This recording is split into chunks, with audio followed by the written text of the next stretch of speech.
ونشهد أن لا إله إلا الله وحده لا شريك له ونشهد أن سيدنا محمدا عبده ورسوله أرسله بالهدى ودين الحق ليظهره على الدين كله ولو كره المشركون أما بعد فإن خير الكلام كلام الله وخير الهدي هدي سيدنا محمد صلى الله عليه وسلم وشر الأمور محدثاتها وكل محدثة بدعة وكل بدعة ضلالة وكل ضلالة في النار. أعوذ بالله من الشيطان الرجيم. بسم الله الرحمن الرحيم. وإذ أخذ الله ميثاق النبيين لما آتيتكم من كتاب وحكمة ثم جاءكم رسول مصدق لما معكم لتؤمنن به ولتنصرنه قال أقررتم وأخذتم على ذلكم مصري قالوا أقررنا قال فاشهدوا وأنا معكم من الشاهدين. صدق الله العلي العظيم وصدق وبلغ رسوله النبي الكريم ونحن على ذلك من الشاهدين الشاكرين والحمد لله رب العالمين.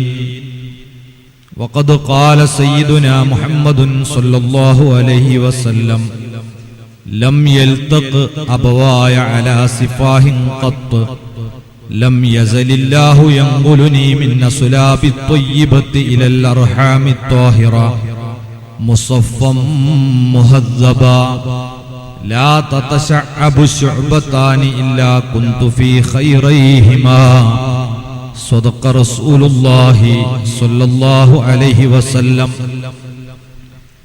أبان مولده عن طيب عنصره يا طيب مبتدأ منه ومختتمي مولاي صل وسلم دائما أبدا على حبيبك خير الخلق كلهم يوم تفرس فيه الفرس أنهم قد أنذروا بحلول البؤس والنقم مولاي صل وسلم دائما أبدا على حبيبك خير الخلق كلهم يا رب بالمصطفى بلغ مقاصدنا واغفر لنا ما مضى يا واسع الكرم.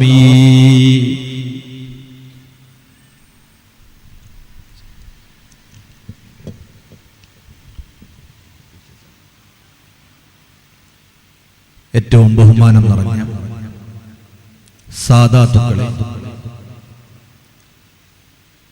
ബഹുമാനികളെ, പ്രിയങ്കരായ മഹല്ല് കാരണവന്മാർ, ഉമ്മമാർ, പ്രിയപ്പെട്ട സഹോദരി സഹോദരന്മാരെ, നാട്ടുകാർ,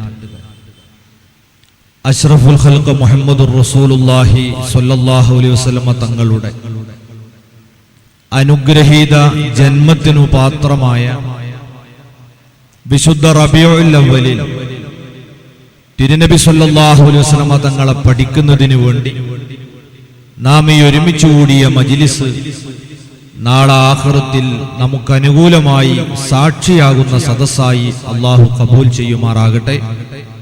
മുത്തുനബിയെ കൂടുതൽ അടുത്തറിയാനും അവിടുത്തെ ജീവിതം അനുധാവനം ചെയ്ത് ജീവിക്കാനും അവസാനം വിജയികളായി കുടുംബസമേതം അവിടുത്തെ ജിവാറിൽ സ്വർഗലോകത്ത് ഒരുമിച്ചുകൂടാനും ഈ പരിപാടി അല്ലാഹു കാരണമാക്കി തരുമാറാകട്ടെ. ഇതിനുവേണ്ടി ഇത്രയും നാൾ പ്രവർത്തിച്ചവർ, ഇതിനുവേണ്ടി പ്രചോദനം നൽകിയവർ, നല്ലവരായ നാട്ടുകാർ, എല്ലാവർക്കും അല്ലാഹു ഈ പരിപാടിയുടെ ബർക്കത്ത് നൽകുമാറാകട്ടെ.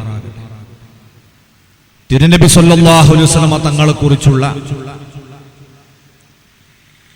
ഒരു പഠനത്തിന് വേണ്ടിയാണ് ഇന്ന് നമ്മൾ തുടക്കം കുറിക്കുന്നത്. ചെറിയ 5 ദിവസങ്ങളിലായി നാം ഉദ്ദേശിക്കുന്ന ഈ പഠനം അല്ലാഹുവിന്റെ ഹബീബിന്റെ ജീവിതത്തിന്റെ ഏതാനും ചില ഭാഗങ്ങളെ മാത്രം സ്പർശിച്ച് കടന്നുപോകാനേ നമുക്ക് സാധിക്കുകയുള്ളൂ. എങ്കിലും പരമാവധി പറയാനും ഉൾക്കൊള്ളിക്കാനും കഴിയുന്ന അത്ര 5 ദിവസങ്ങളിലായി നമുക്ക് ഉൾപ്പെടുത്തണം. ഖൈറായ വിധത്തിൽ പറയാനും അത് ഉൾക്കൊള്ളാനും അല്ലാഹു നമുക്ക് തൗഫീഖ് നൽകുമാറാകട്ടെ. തിരുനബി സല്ലല്ലാഹു അലൈഹി വസല്ലമ തങ്ങളെക്കുറിച്ച് പഠിക്കുന്നതിന്റെ പ്രാധാന്യം ആമുഖമായി ഒരല്പം നമ്മൾ അറിയേണ്ടതുണ്ട്. മഹാനായ ഗുരുവർയർ സൈനുദ്ദീൻ മഖ്ദൂം റളിയല്ലാഹു തആല അൻഹു തങ്ങൾ അവിടുത്തെ ഫത്ഹുൽ മുഈന്റെ തുടക്കത്തിൽ നമ്മെ ഉണർത്തിയ ഒരു കാര്യമുണ്ട്. അവ്വലുമാ യജിബു അലൽ ആബാ, രക്ഷിതാക്കളെ സംബന്ധിച്ചിടത്തോളം അവരെ മക്കൾക്ക് നിസ്കാരം പഠിപ്പിക്കുന്നതിന് മുമ്പും മറ്റു പലതിന്റെയും മുന്നേ ആദ്യമായി പഠിപ്പിച്ചു കൊടുക്കൽ നിർബന്ധമായ വിഷയം ഏതാണ് എന്ന് ചോദിച്ചുകൊണ്ട് മഹാനവറുകൾ പറയുന്നത്, അഷ്റഫുൽ ഖൽഖ് റസൂലുള്ളാഹി സ്വല്ലല്ലാഹു അലൈഹി വസല്ലം തങ്ങളെ സംബന്ധിച്ചുള്ള വിവരങ്ങളാണ് നാം മക്കളെ പഠിപ്പിക്കേണ്ടത്. അതിന് നമ്മളും ആദ്യം മുത്തുനബിയെ പഠിക്കണം. എന്താണ് നബി സല്ലല്ലാഹു അലൈഹി വസല്ലം തങ്ങളെ കുറിച്ച് ആദ്യം പഠിപ്പിക്കാൻ പണ്ഡിതന്മാർ നിർദ്ദേശിക്കാനുള്ള കാരണം? നാം അല്ലാഹുവിനെ മനസ്സിലാക്കുന്നതും പരിശുദ്ധ ഖുർആനിനെ അറിയുന്നതും വിശുദ്ധ ദീനുൽ ഇസ്ലാമിനെ മനസ്സിലാക്കുന്നതുമെല്ലാം മുത്തുനബി സല്ലല്ലാഹു അലൈഹി വസല്ലം തങ്ങളിലൂടെയാണ്. ആ തിരുദൂതരെ സംബന്ധിച്ചുള്ള വിശ്വാസവും മതിപ്പും അതാണ് നമ്മുടെ എല്ലാറ്റിന്റെയും അടിത്തറ എന്നത് പറയേണ്ടതില്ലല്ലോ. മാത്രമല്ല, നിങ്ങൾ ചിന്തിച്ചു നോക്കൂ, ഇസ്ലാമിക വിശ്വാസം, ആ വിശ്വാസങ്ങളെ ബോധ്യമാകാൻ 2 രീതിയിലുള്ള ബോധ്യപ്പെടലുകൾ. ഒന്ന്, ബുദ്ധിപരമായി നാം ഉൾക്കൊള്ളുന്ന വിശ്വാസത്തെയും കർമ്മങ്ങളെയും മനസ്സിലാക്കുക. ഉദാഹരണത്തിന്, പ്രപഞ്ച സ്രഷ്ടാവായ അല്ലാഹുവിനെ ബുദ്ധിപരമായി മനസ്സിലാക്കാനും അല്ലാഹുവിന്റെ സാന്നിധ്യം ബോധ്യപ്പെടാനും ഒരു മിതബുദ്ധിയുള്ള ഒരാൾക്ക് ഈ വിശാലമായ പ്രപഞ്ചത്തിലേക്ക് അവന്റെ അകക്കണ്ണുകൊണ്ട് ഒന്ന് നിരീക്ഷിച്ചാൽ മാത്രം മതി. ഈ അത്ഭുതകരമായ ലോകം ഇത് തനിയെ ഉണ്ടായിപ്പോകുകയും യാന്ത്രികമായി നിയന്ത്രിക്കപ്പെടുകയും ചെയ്യുകയാണ് എന്ന് പറയാൻ ബുദ്ധിയുള്ള ആർക്കും സാധ്യമല്ല. ഇതിന്റെ പിന്നിൽ അജയ്യനായ ഒരു സ്രഷ്ടാവിന്റെ സാന്നിധ്യം ബുദ്ധിപരമായി ആലോചിക്കുമ്പോൾ നമുക്ക് ബോധ്യപ്പെടുമെങ്കിലും മനുഷ്യൻ കാര്യങ്ങളെ തർക്കമില്ലാതെ അംഗീകരിക്കുന്നത് പലപ്പോഴും പഞ്ചേന്ദ്രിയ വിധേയമായി ബോധ്യപ്പെടുമ്പോഴാണ്, അഥവാ ശാസ്ത്രീയമായി ബോധ്യപ്പെടുമ്പോഴാണ്. മനുഷ്യനെ സംബന്ധിച്ചിടത്തോളം അവൻ പറയുന്ന ശാസ്ത്രീയത എന്താണ്? നമുക്ക് 5 മാർഗങ്ങളിലൂടെയാണ് ഒരു വിഷയത്തെക്കുറിച്ച് അപഗ്രഥിക്കാനും ഉൾക്കൊള്ളാനും സാധിക്കുക. ഒന്ന്, കണ്ടു ബോധ്യപ്പെടുക. അത് നമുക്ക് പിന്നെ ഉറപ്പാണ്. ഞാൻ എൻ്റെ കണ്ണുകൊണ്ട് കണ്ടതാന്ന് പറഞ്ഞാൽ പിന്നെ അവിടെ ആർക്കും അതിനെ ഇളക്കാൻ, എന്തെങ്കിലും സംശയം ഉന്നയിക്കാൻ കഴിയില്ല. മറ്റൊന്ന് കേട്ട് അറിയുക എന്നതാണ്. വേറെ ഒന്ന് തൊട്ട് അറിയുക എന്നതാണ്. മറ്റൊന്ന് രുചിച്ചറിയലാണ്, വേറെ ഒന്ന് മണത്തറിയലാണ്. ഇതിനെയാണ് നമ്മൾ പഞ്ചേന്ദ്രിയങ്ങൾ എന്ന് പറയാറുള്ളത്. അത് മുഖേന ഒരു കാര്യം ബോധ്യപ്പെടുമ്പോഴാണ് ഭൗതിക യുക്തിയിലൂടെ നമുക്കൊരു കാര്യം ബോധ്യപ്പെട്ടതായി നമ്മൾ സമ്മതിക്കുന്നത്. എന്നാൽ പരിശുദ്ധമായ ഇസ്ലാമിക വിശ്വാസങ്ങളിലേറെയും ഈ പഞ്ചേന്ദ്രിയങ്ങൾക്ക് വിധേയമായി നമുക്ക് വിശ്വസിക്കാനോ ബോധ്യപ്പെടാനോ സാധിക്കുന്നവയല്ല എന്നതുകൊണ്ടാണ് സൂറ അൽ ബഖറയുടെ തുടക്കത്തിൽ തന്നെ അല്ലാഹു ഖുർആനിനെ പരിചയപ്പെടുത്തിക്കൊണ്ട് പറയുന്നത് എന്താണ്? അലിഫ് ലാം മീം ദാലിക്കൽ കിതാബു ലാ റൈബ ഫീഹി ഹുദൽ ലിൽ മുത്തഖീൻ. ആ പവിത്രമായ വേദഗ്രന്ഥം ഒരു സംശയവുമില്ല, അത് മുത്തഖീങ്ങൾക്ക്, അല്ലാഹുവിൽ ഭയഭക്തിയോടെ ജീവിക്കാൻ ആഗ്രഹിക്കുന്നവർക്ക് അത് മാർഗദർശനമാണ്, എല്ലാം അതിലുണ്ട് എന്ന് പറഞ്ഞ് ആരാണ് ആ മുത്തഖീങ്ങൾ എന്ന് പരിചയപ്പെടുത്തി ആദ്യം തന്നെ അല്ലാഹു പറയുന്നത് അല്ലദീന യുഅ്മിനൂന ബിൽ ഗൈബ് വയുഖീമൂനസ് സ്വലാത്ത വമിമ്മാ റസഖ്നാഹും യുൻഫിഖൂൻ. ആരാണ് മുത്തഖീങ്ങൾ? അല്ലദീന യുഅ്മിനൂന ബിൽ ഗൈബ്, പഞ്ചേന്ദ്രിയ അതീതമായ കാര്യങ്ങളിൽ വിശ്വസിക്കുന്നവരാണ് മുഅ്മിനീങ്ങൾ. കണ്ടതേ ഞാൻ വിശ്വസിക്കൂ, ഞാൻ നേരിട്ട് കേട്ടതേ ഞാൻ അംഗീകരിക്കൂ, തൊട്ട് മനസ്സിലാക്കാൻ സാധിച്ചതേ ഞാൻ വിശ്വസിക്കൂ എന്ന് പറയുന്നവനല്ല മുത്തഖി. യഥാർത്ഥ വിശ്വാസി ഗൈബ് വിശ്വസിക്കുന്നവനാണ്, അഥവാ പഞ്ചേന്ദ്രിയങ്ങൾക്ക് വിധേയപ്പെടാത്ത കാര്യങ്ങളിൽ വിശ്വസിക്കുന്നവനാണ്. അതുകൊണ്ട് തന്നെ ഇസ്ലാമിന്റെ വിശ്വാസങ്ങൾ ഓരോന്നും നമ്മളാരും അള്ളാഹുവിനെ കണ്ടു വിശ്വസിക്കുന്നവരല്ല. അള്ളാഹു നമ്മളോട് സംസാരിച്ച് നമുക്ക് ബോധ്യപ്പെട്ടിട്ടല്ല നമ്മൾ അള്ളാഹിനെ അംഗീകരിക്കുന്നത്. അള്ളാഹ്ക്കൊന്ന് കൈകൊടുത്ത് തൊട്ട് നമ്മൾ അള്ളാഹിനെ അറിഞ്ഞിട്ടില്ല, മണത്തും രുചിച്ചും അറിയാൻ നമുക്ക് സാധ്യമല്ല. ഇതുപോലെയാണ് മാലാഖമാരുടെ കാര്യം, സ്വർഗത്തിന്റെ കാര്യം, നരകത്തിന്റെ കാര്യം. ഇതൊന്നും നമ്മളെ പഞ്ചേന്ദ്രിയങ്ങൾക്ക് വിധേയമായി ബോധ്യപ്പെട്ട് വിശ്വസിച്ചതല്ല. എന്നാൽ ഈ വിശ്വാസ കാര്യങ്ങളൊക്കെ നമ്മൾ വളരെ അർത്ഥവത്തായി ഉൾക്കൊള്ളുകയും നമ്മളെ ഹൃദയത്തിൽ രൂഢമൂലമായ വിധത്തിൽ വിശ്വസിക്കുകയും ചെയ്യുന്നത് എന്തിന്റെ പിൻബലത്തിലാണ്? ഇവിടെയാണ് അഷ്റഫുൽ ഖൽഖ് റസൂലുള്ളാഹി സ്വല്ലല്ലാഹു അലൈഹി വസല്ലമ തങ്ങളെക്കുറിച്ചുള്ള പഠനത്തിന്റെ പ്രാധാന്യം നമ്മൾ ചിന്തിക്കേണ്ടത്. അതെങ്ങനെയാണ്? അല്ലാഹുവിന്റെ ഖുർആൻ മുത്തുനബിയെ വിളിച്ചുകൊണ്ട് പറയുന്നുണ്ട്, യാ അയ്യുഹൻ നബിയ്യു ഇന്നാ അർസൽനാക ഷാഹിദൻ വമുബശ്ശിറൻ വനദീറാ വദാഇയൻ ഇലല്ലാഹി ബിഇദ്നിഹി വസിറാജൻ മുനീറാ. ഓ പ്രിയപ്പെട്ട നബിയേ, ഇന്നാ അർസൽനാക, അങ്ങേ നാം നിയോഗിച്ചിരിക്കുന്നത് ഒന്നാമതായി തന്നെ ഷാഹിദാ, സാക്ഷിയായിട്ടാണ്. അല്ലാഹുവിന്റെ ഹബീബ് എന്തിനാണ് സാക്ഷിയാകുന്നത്? അവിടുത്തെ സന്ദേശം അംഗീകരിച്ചവർക്കും അംഗീകരിക്കാത്തവർക്കും പരലോകത്ത് സാക്ഷിയാണ് എന്നതിനു പുറമെ ഈ പറഞ്ഞ മുഴുവൻ വിശ്വാസ കാര്യങ്ങൾക്കും നമ്മുടെ സാക്ഷി ആരാ? മുത്തുനബി സ്വല്ലല്ലാഹു അലൈഹി വസല്ലം തങ്ങളാണ്. സാക്ഷി എന്തിനാണ് ആവശ്യം വരാറുള്ളത്? ഒരു കോടതിയിൽ കേസ് ഫയൽ ചെയ്യപ്പെട്ടാൽ, ഉദാഹരണം ഒരു അടിപിടി കേസുണ്ടായി, ആ കേസ് കോടതിയിലെത്തിയാൽ എന്നെ ഒരാൾ തല്ലി എന്ന് നമ്മൾ കേസ് കൊടുത്തിട്ടുണ്ടെങ്കിൽ ഞാനത് പറഞ്ഞതുകൊണ്ട് മാത്രം എനിക്ക് അനുകൂലമായി വിധി വരൂല. ആരത് കണ്ടു, കണ്ട സാക്ഷിയെ നമ്മൾ അതിന് ഹാജരാക്കണം. അതിന് അടിപിടി നടക്കുന്ന കാലത്ത് ഗൾഫിൽ താമസിച്ച ഒരാൾ 2 മാസത്തെ ലീവിന് നാട്ടിൽ വന്നിരുന്നു. അവനോട് നീ ഏതായാലും 2 മാസം വെറുതെ ഇരിക്കല്ലേ, എനിക്ക് വേണ്ടി ഒന്ന് സാക്ഷി പറയോ എന്ന് ചോദിച്ചു കോടതി കൊണ്ടുപോയാൽ അവനെ ഈ വിഷയത്തിൽ സാക്ഷിയാക്കാൻ പറ്റൂല. സാക്ഷിയാകേണ്ടത് ആരാ?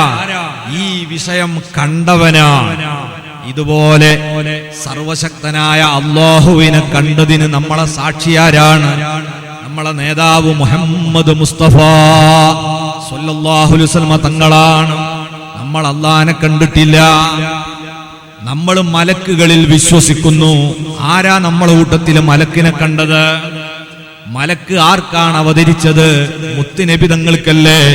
വലഖദ് റആഹു നസ്ലതൻ ഉഖ്റാ ഇൻദ സിദ്റത്തിൽ മുൻതഹാ. ഒന്നിലേറെ തവണ ജിബ്രീൽ അലൈഹിസ്സലാത്തു വസ്സലാമിനെ ജിബ്രീലിന്റെ ശരിയായ രൂപത്തിൽ തന്നെ കണ്ടത് മുത്തുനബിയാണ്. അല്ലാത്ത പലപ്പോഴും മനുഷ്യന്റെ വേഷത്തിലായിരുന്നു തിരുനബിയുടെ സബീലത്തിലേക്ക് ജിബ്രീൽ അലൈഹിസ്സലാത്തു വസ്സലാം വരാറുള്ളത്. ആ ജിബ്രീൽ അലൈഹിസ്സലാം ഉൾപ്പെടെയുള്ള മലക്കുകൾ, അവരിൽ വിശ്വസിക്കേണ്ടത് വിശ്വാസത്തിന്റെ അവിഭാജ്യ ഘടകമാണ്. പക്ഷേ നമ്മളാരും മലക്കിനെ കണ്ടിട്ടില്ല, കൈപിടിച്ചിട്ടില്ല, ആ മലക്ക് നമ്മളോട് സംസാരിച്ചിട്ടില്ല. ഇത് ഉണ്ട് എന്നതിന് നമുക്ക് സാക്ഷിയാരാണ്? ഇന്നാ അർസൽനാക ഷാഹിദാ. നബിതങ്ങളാ നമുക്കതിന് സാക്ഷി. ആ നബി അൽ അമീനാണ്, ജീവിതത്തിൽ ഒരു കള്ളം പറയാത്ത വിശുദ്ധ ജീവിതത്തിന്റെ ഉടമയാണ്. ആ നബിതങ്ങൾ പറഞ്ഞ പിൻബലത്തിലാണ് നമ്മൾ അത് അങ്ങനെ തന്നെ അംഗീകരിക്കുന്നത്. അതുകൊണ്ട് വിശ്വാസ കാര്യങ്ങളിലേക്കുള്ള ഒരു പാലം മുത്തുനബിയാണ്. ആ നബിയെ ആദ്യം അറിഞ്ഞെങ്കിലേ നമ്മളെ ഈമാനിലേക്കും ഇസ്ലാമിലേക്കും എത്തൂ. ഇതുകൊണ്ടാണ് മഹാനായ സൈനുദ്ദീൻ മഖ്ദൂം റളിയല്ലാഹു അൻഹു ആദ്യം പഠിക്കേണ്ടത് തിരുനബിയെയാണെന്ന് പരിചയപ്പെടുത്താൻ കാരണം. നമ്മൾ ആവേശത്തോടെ സ്വർഗം ചോദിക്കും, നരകത്തിൽ നിന്ന് അഭയം പ്രാപിക്കും. നമ്മൾ ആരും അത് കണ്ടിട്ടില്ല. അത് കണ്ടതിന്റെയും സാക്ഷിയാരാണ്? മുത്തുനബി സ്വല്ലല്ലാഹു അലൈഹി വസല്ലം തങ്ങളല്ലേ. പരിശുദ്ധ ഖുർആൻ നമ്മൾ അഭിമാനത്തോടെ ഉയർത്തിപ്പിടിക്കുന്നു. അത് തിരുനബിക്ക് കൈമാറിയത് ജിബ്രീൽ അലൈഹിസ്സലാം അല്ലേ. ജിബ്രീലിനെ കണ്ടത് മുത്തുനബിയല്ലേ. ഇങ്ങനെ നമുക്കെല്ലാറ്റിനുമുള്ള സാക്ഷി അഷ്റഫുൽ ഖൽഖ് റസൂലുള്ളാഹി സ്വല്ലല്ലാഹു അലൈഹി വസല്ലം തങ്ങളാണ്. അതുകൊണ്ട് ആ നബിയെ അറിയുകയും ഉൾക്കൊള്ളുകയും വിശ്വാസത്തിലെടുക്കുകയും ചെയ്യുന്നതിന്റെ ശക്തി എത്രയുണ്ടോ, മതിപ്പ് എത്രയുണ്ടോ, അതിനനുസരിച്ചാണ് നമ്മളെ ഈമാൻ. അതുകൊണ്ട് ആദ്യം അഷ്റഫുൽ ഖൽഖിനെ നമ്മൾ പഠിക്കണം. അല്ലാഹു നമുക്ക് തൗഫീഖ് തരട്ടെ. എങ്ങനെയാണ് മുത്തുനബി സ്വല്ലല്ലാഹു അലൈഹി വസല്ലം തങ്ങൾ നമ്മൾ പഠിക്കേണ്ടത്? ചില ആളുകൾ പരിചയപ്പെടുത്തുന്നത് പോലെ 6-ാം നൂറ്റാണ്ടിലെ ജനത അന്ധകാരത്തിലൂടെ കടന്നുപോകുന്നു. എല്ലാ അർത്ഥത്തിലും ഇരുണ്ട യുഗം. ആ ജനതയെ സമുദ്ധരിക്കണം. അതിന് പറ്റിയ ആരെങ്കിലും ഉണ്ടോ എന്ന് അള്ളാഹു ഇങ്ങനെ നിരീക്ഷിക്കുകയാണത്രേ. എല്ലാവരെയും നിരീക്ഷിച്ചപ്പോൾ കൂട്ടത്തിൽ ഭേദപ്പെട്ട ഒരറബി പയ്യനെ കണ്ടു. മുഹമ്മദ് എന്നാണത്ര പേര്. 40 കൊല്ലം അള്ളാഹു നിരീക്ഷിച്ചു. ആ നിരീക്ഷണത്തിൽ ബോധ്യമാകുകയാണ് ഈ കുട്ടി തിരക്കടില്ല. അങ്ങനെ ബോധ്യപ്പെട്ടപ്പോ റിസാലത്ത് എന്ന സന്ദേശം, നമുക്ക് കൈമാറാനുള്ള കത്ത്, ആ സന്ദേശം മുഹമ്മദ് എന്ന ആ സഹോദരനെ അള്ളാഹു ഏൽപ്പിക്കുകയാണത്രേ. 23 കൊല്ലക്കാലം കൊണ്ട് അദ്ദേഹം ആ സന്ദേശം ജനങ്ങൾക്ക് കൈമാറി. അങ്ങനെ ഒരു സാധാരണ മനുഷ്യൻ മരണപ്പെടുന്നത് പോലെ അദ്ദേഹം മരണപ്പെട്ടുപോയി. ഈ വിധത്തിൽ മുത്തുനബി സ്വല്ലല്ലാഹു അലൈഹി വസല്ലം തങ്ങളെ മനസ്സിലാക്കുകയും പഠിക്കുകയും ചെയ്താൽ നമ്മളെ ഈമാൻ ശരിയാകുമോ? ഓരോരുത്തരും ഗൗരവത്തോടെ നെഞ്ചത്ത് കൈവച്ചുകൊണ്ട് ആലോചിക്കേണ്ട വിഷയമാണ്. അറിയുക, അല്ലാഹുവിന്റെ ഹബീബ് മുഹമ്മദുർ റസൂലുള്ളാഹി സ്വല്ലല്ലാഹു അലൈഹി വസല്ലം തങ്ങൾ ഒരിക്കലും യാദൃശ്ചികമായി ഒരു പ്രവാചകനായി തെരഞ്ഞെടുക്കപ്പെട്ട നേതാവായിരുന്നില്ല. മുത്തുനബി സ്വല്ലല്ലാഹു അലൈഹി വസല്ലം തങ്ങൾ യാദൃശ്ചികമായി തിരക്കടില്ല എന്ന് കണ്ടപ്പോൾ നബിയായി തെരഞ്ഞെടുക്കപ്പെട്ടയാളല്ല. അതേ സമയത്ത് ആ ലോകത്തെ മുഴുവനും സൃഷ്ടിക്കുന്നതിന് മുമ്പ് അല്ലാഹു പ്രത്യേകമായി ലക്ഷ്യം വെച്ച അവന്റെ ഏറ്റവും ഉത്കൃഷ്ടനായ അഷ്റഫുൽ ഖൽഖ് എന്ന് പറഞ്ഞാൽ തന്നെ അതിന്റെ അർത്ഥം സർവ്വ സൃഷ്ടികളിലും വെച്ച് ഏറ്റവും മഹത്വമുള്ള സൃഷ്ടിയാണ്. അങ്ങനെ അല്ലാഹു ആദ്യം മുതൽക്ക് തന്നെ ലക്ഷ്യം വെച്ച തെരഞ്ഞെടുത്ത ഏറ്റവും മഹത്വമുള്ള നേതാവാണ് മുഹമ്മദുർ റസൂലുള്ളാഹി സ്വല്ലല്ലാഹു അലൈഹി വസല്ലം. ഇതുകൊണ്ട് തന്നെ ആദം നബി അലൈഹി സ്വലാത്തു വസ്സലാം മുതൽ മുത്തുനബിയുടെ തൊട്ടു മുമ്പ് വന്ന ഈസാ നബി അലൈഹി സ്വലാം വരേക്കുമുള്ള മുഴുവൻ പ്രവാചകന്മാർക്കും നുബുവത്ത് കൊടുക്കുന്നതിന് മുമ്പ് അവരെ വിളിച്ചുകൊണ്ട് ഒരു കരാറ് എഴുതി വാങ്ങിയതിന് ശേഷമല്ലാതെ അവർക്കൊന്നും അല്ലാഹു നുബുവത്ത് കൊടുത്തിട്ടില്ല. എന്തായിരുന്നു ആ കരാറ്? അത് അന്ത്യദൈവദൂതരായി വരാൻ പോകുന്ന മുത്തുനബി സല്ലല്ലാഹു അലൈഹി വസല്ലം തങ്ങളുമായി ബന്ധപ്പെട്ട ഒരു കരാറാണ്. സൂറ ആലു ഇമ്രാനിന്റെ 81-ാമത്തെ സൂക്തത്തിൽ ആ കരാറിനെ സംബന്ധിച്ച് അല്ലാഹു നമുക്ക് പറഞ്ഞു തരുന്നുണ്ട്. വഇദ് അഖദല്ലാഹു മീസാഖൻ നബിയ്യീൻ. അനുസ്മരിക്കുക, ആലോചിക്കുക. അല്ലാഹു സർവ അമ്പിയാക്കളിൽ നിന്നും കരാർ വാങ്ങിയ സന്ദർഭം. എന്തായിരുന്നു കരാർ? ലമാ ആതൈതുകും മിൻ കിതാബിൻ വഹിക്മ. ഞാൻ നിങ്ങൾക്ക് പ്രവാചകത്വം നൽകിയതിനു ശേഷം നിങ്ങൾക്ക് വേദഗ്രന്ഥങ്ങൾ തന്നേക്കും, അല്ലെങ്കിൽ പ്രത്യേകമായ ദിവ്യ സന്ദേശങ്ങൾ നിങ്ങൾക്ക് തരും. എന്നാൽ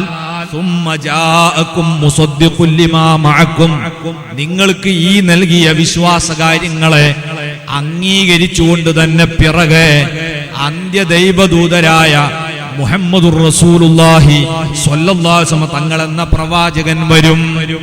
ആ പ്രവാചകൻ വരുന്നത് നിങ്ങൾ പ്രബോധനം നടത്തിക്കൊണ്ടിരിക്കുന്നതിന്റെ ഇടയിലാണ് എന്ന് വെക്കുക. അങ്ങനെയാണെങ്കിൽ ലതുഅ്മിനുന്ന ബിഹി. ആ നബി വന്നു കഴിഞ്ഞാൽ നിങ്ങൾ പിന്നെ സ്വതന്ത്രനായ പ്രവാചകനല്ല. ആ നബിയുടെ ഒരു അനുയായി എന്ന നിലക്ക് ആ നബിയിൽ നിങ്ങൾ വിശ്വസിക്കുകയും വല തൻസുറന്ന, ആ നബിയെ നിങ്ങൾ സഹായിക്കുകയും ചെയ്യണം. ഇതാണ് കരാർ. എന്നിട്ട് അല്ലാഹു ചോദിക്കുന്നു, ഖാല അഖറർതും വഅഖൽതും അലാ ദാലികും മിസ്രി. ഈ കരാർ നിങ്ങൾ അംഗീകരിക്കില്ലേ, സ്വീകരിക്കുകയില്ലേ? എല്ലാവരും പറഞ്ഞു, ഖാലു അഖറർനാ, ഞങ്ങൾ അങ്ങനെ ചെയ്തോളാം പടച്ചവനെ, ഞങ്ങൾ സ്വീകരിച്ചു. ഖാല ഫശ്ഹദു, അപ്പോൾ അല്ലാഹു പറഞ്ഞു, എങ്കിൽ സാക്ഷ്യം വഹിച്ചോളൂ. വഅന മഅകും മിനശ് ശാഹിദീൻ. അതുകൊണ്ട് ഞാനും ഇതിന് നിങ്ങളോടൊപ്പം സാക്ഷിയാണ്. ഈ കരാർ ലംഘിക്കപ്പെട്ടുകൂടാ. ഈ ആയത്ത് മഹാനായ സയ്യിദുന അലി ഇബ്നു അബി ത്വാലിബ് റളിയല്ലാഹു അൻഹു, ഇബ്നു അബ്ബാസ് റളിയല്ലാഹു അൻഹു ഇവരെല്ലാം വ്യാഖ്യാനിച്ചതായി ഇമാം ഖുർത്തുബി റളിയല്ലാഹു അൻഹു രേഖപ്പെടുത്തുന്നത് കാണാം. എന്താണ് ഇതിന്റെ സാരം? ഫഅഖദല്ലാഹു മീസാഖൻ നബിയ്യീന അജ്മഈൻ. മുത്തുനബിയുടെ മുമ്പ് കഴിഞ്ഞുപോയ എല്ലാ നബിമാരോടും അല്ലാഹു കരാർ എഴുതുകയാണ്.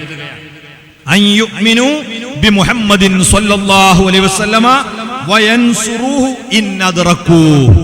അവരെ ജീവിതകാലത്താണ് ഈ നബി വരുന്നതെങ്കിൽ ആ നബിയിൽ വിശ്വസിക്കുകയും ആ നബിയെ പിന്തുണക്കുകയും ചെയ്യുമെന്നതാണ് ഒരു കരാർ. രണ്ടാമത്തത് അമറുഹും, അല്ലാഹു അവരോട് കൽപ്പിക്കുന്നു, അയ്യഖുദു ബിദാലിക്കൽ മീസാഖ് അലാ ഉമമിഹിം. അവരുടെ സമുദായത്തോടും ഈ ഉപദേശം കൊടുക്കണം. നിങ്ങളുടെ കാലഘട്ടത്തിൽ അന്ത്യദൈവദൂതരായ മുത്തുനബി വന്നാൽ നിങ്ങൾ സ്വതന്ത്ര മതമായി നിൽക്കാതെ ആ നബിയുടെ അനുയായികളായി മാറുകയും ആ നബിയെ സഹായിക്കുകയുമാണ് ചെയ്യേണ്ടത് എന്ന് നിങ്ങൾ നിങ്ങളെ ഉമ്മത്തിനും ഈ കരാറിനെ സംബന്ധിച്ച് ഓർമ്മപ്പെടുത്തി കൊടുക്കണം എന്നാണ് ഈ ആയത്തിന് മഹാന്മാരായ സ്വഹാബത്ത് റളിയല്ലാഹു അൻഹും വിശദീകരണം തന്നത്. അതുകൊണ്ട് മുത്തുനബി യാദൃശ്ചികമായി ഒരു പ്രവാചകനായി തെരഞ്ഞെടുക്കപ്പെട്ട ആളായിരുന്നു എന്ന് വിശ്വസിച്ചാൽ അത് പ്രവാചകനിലുള്ള യഥാർത്ഥ വിശ്വാസമാകൂല. ഇനി നിങ്ങൾ നോക്കൂ, അല്ലാഹുവിന്റെ ഹബീബ് സ്വല്ലല്ലാഹു അലൈഹി വസല്ലം തങ്ങളെ സംബന്ധിച്ച് അവിടുന്ന് തന്നെ പറഞ്ഞതായി കാണാം. ഇർബാദ് ബിൻ സാരിയ റളിയല്ലാഹു അൻഹു ഉദ്ധരിക്കുന്നു, മുത്തുനബി പറയുകയാണ്, ഇന്നി അബ്ദുല്ലാഹ്, ഞാൻ ദൈവമല്ല, ദൈവത്തിന്റെ പുത്രനല്ല, ഞാൻ അല്ലാഹുവിന്റെ എളിയൊരടിമയാണ്.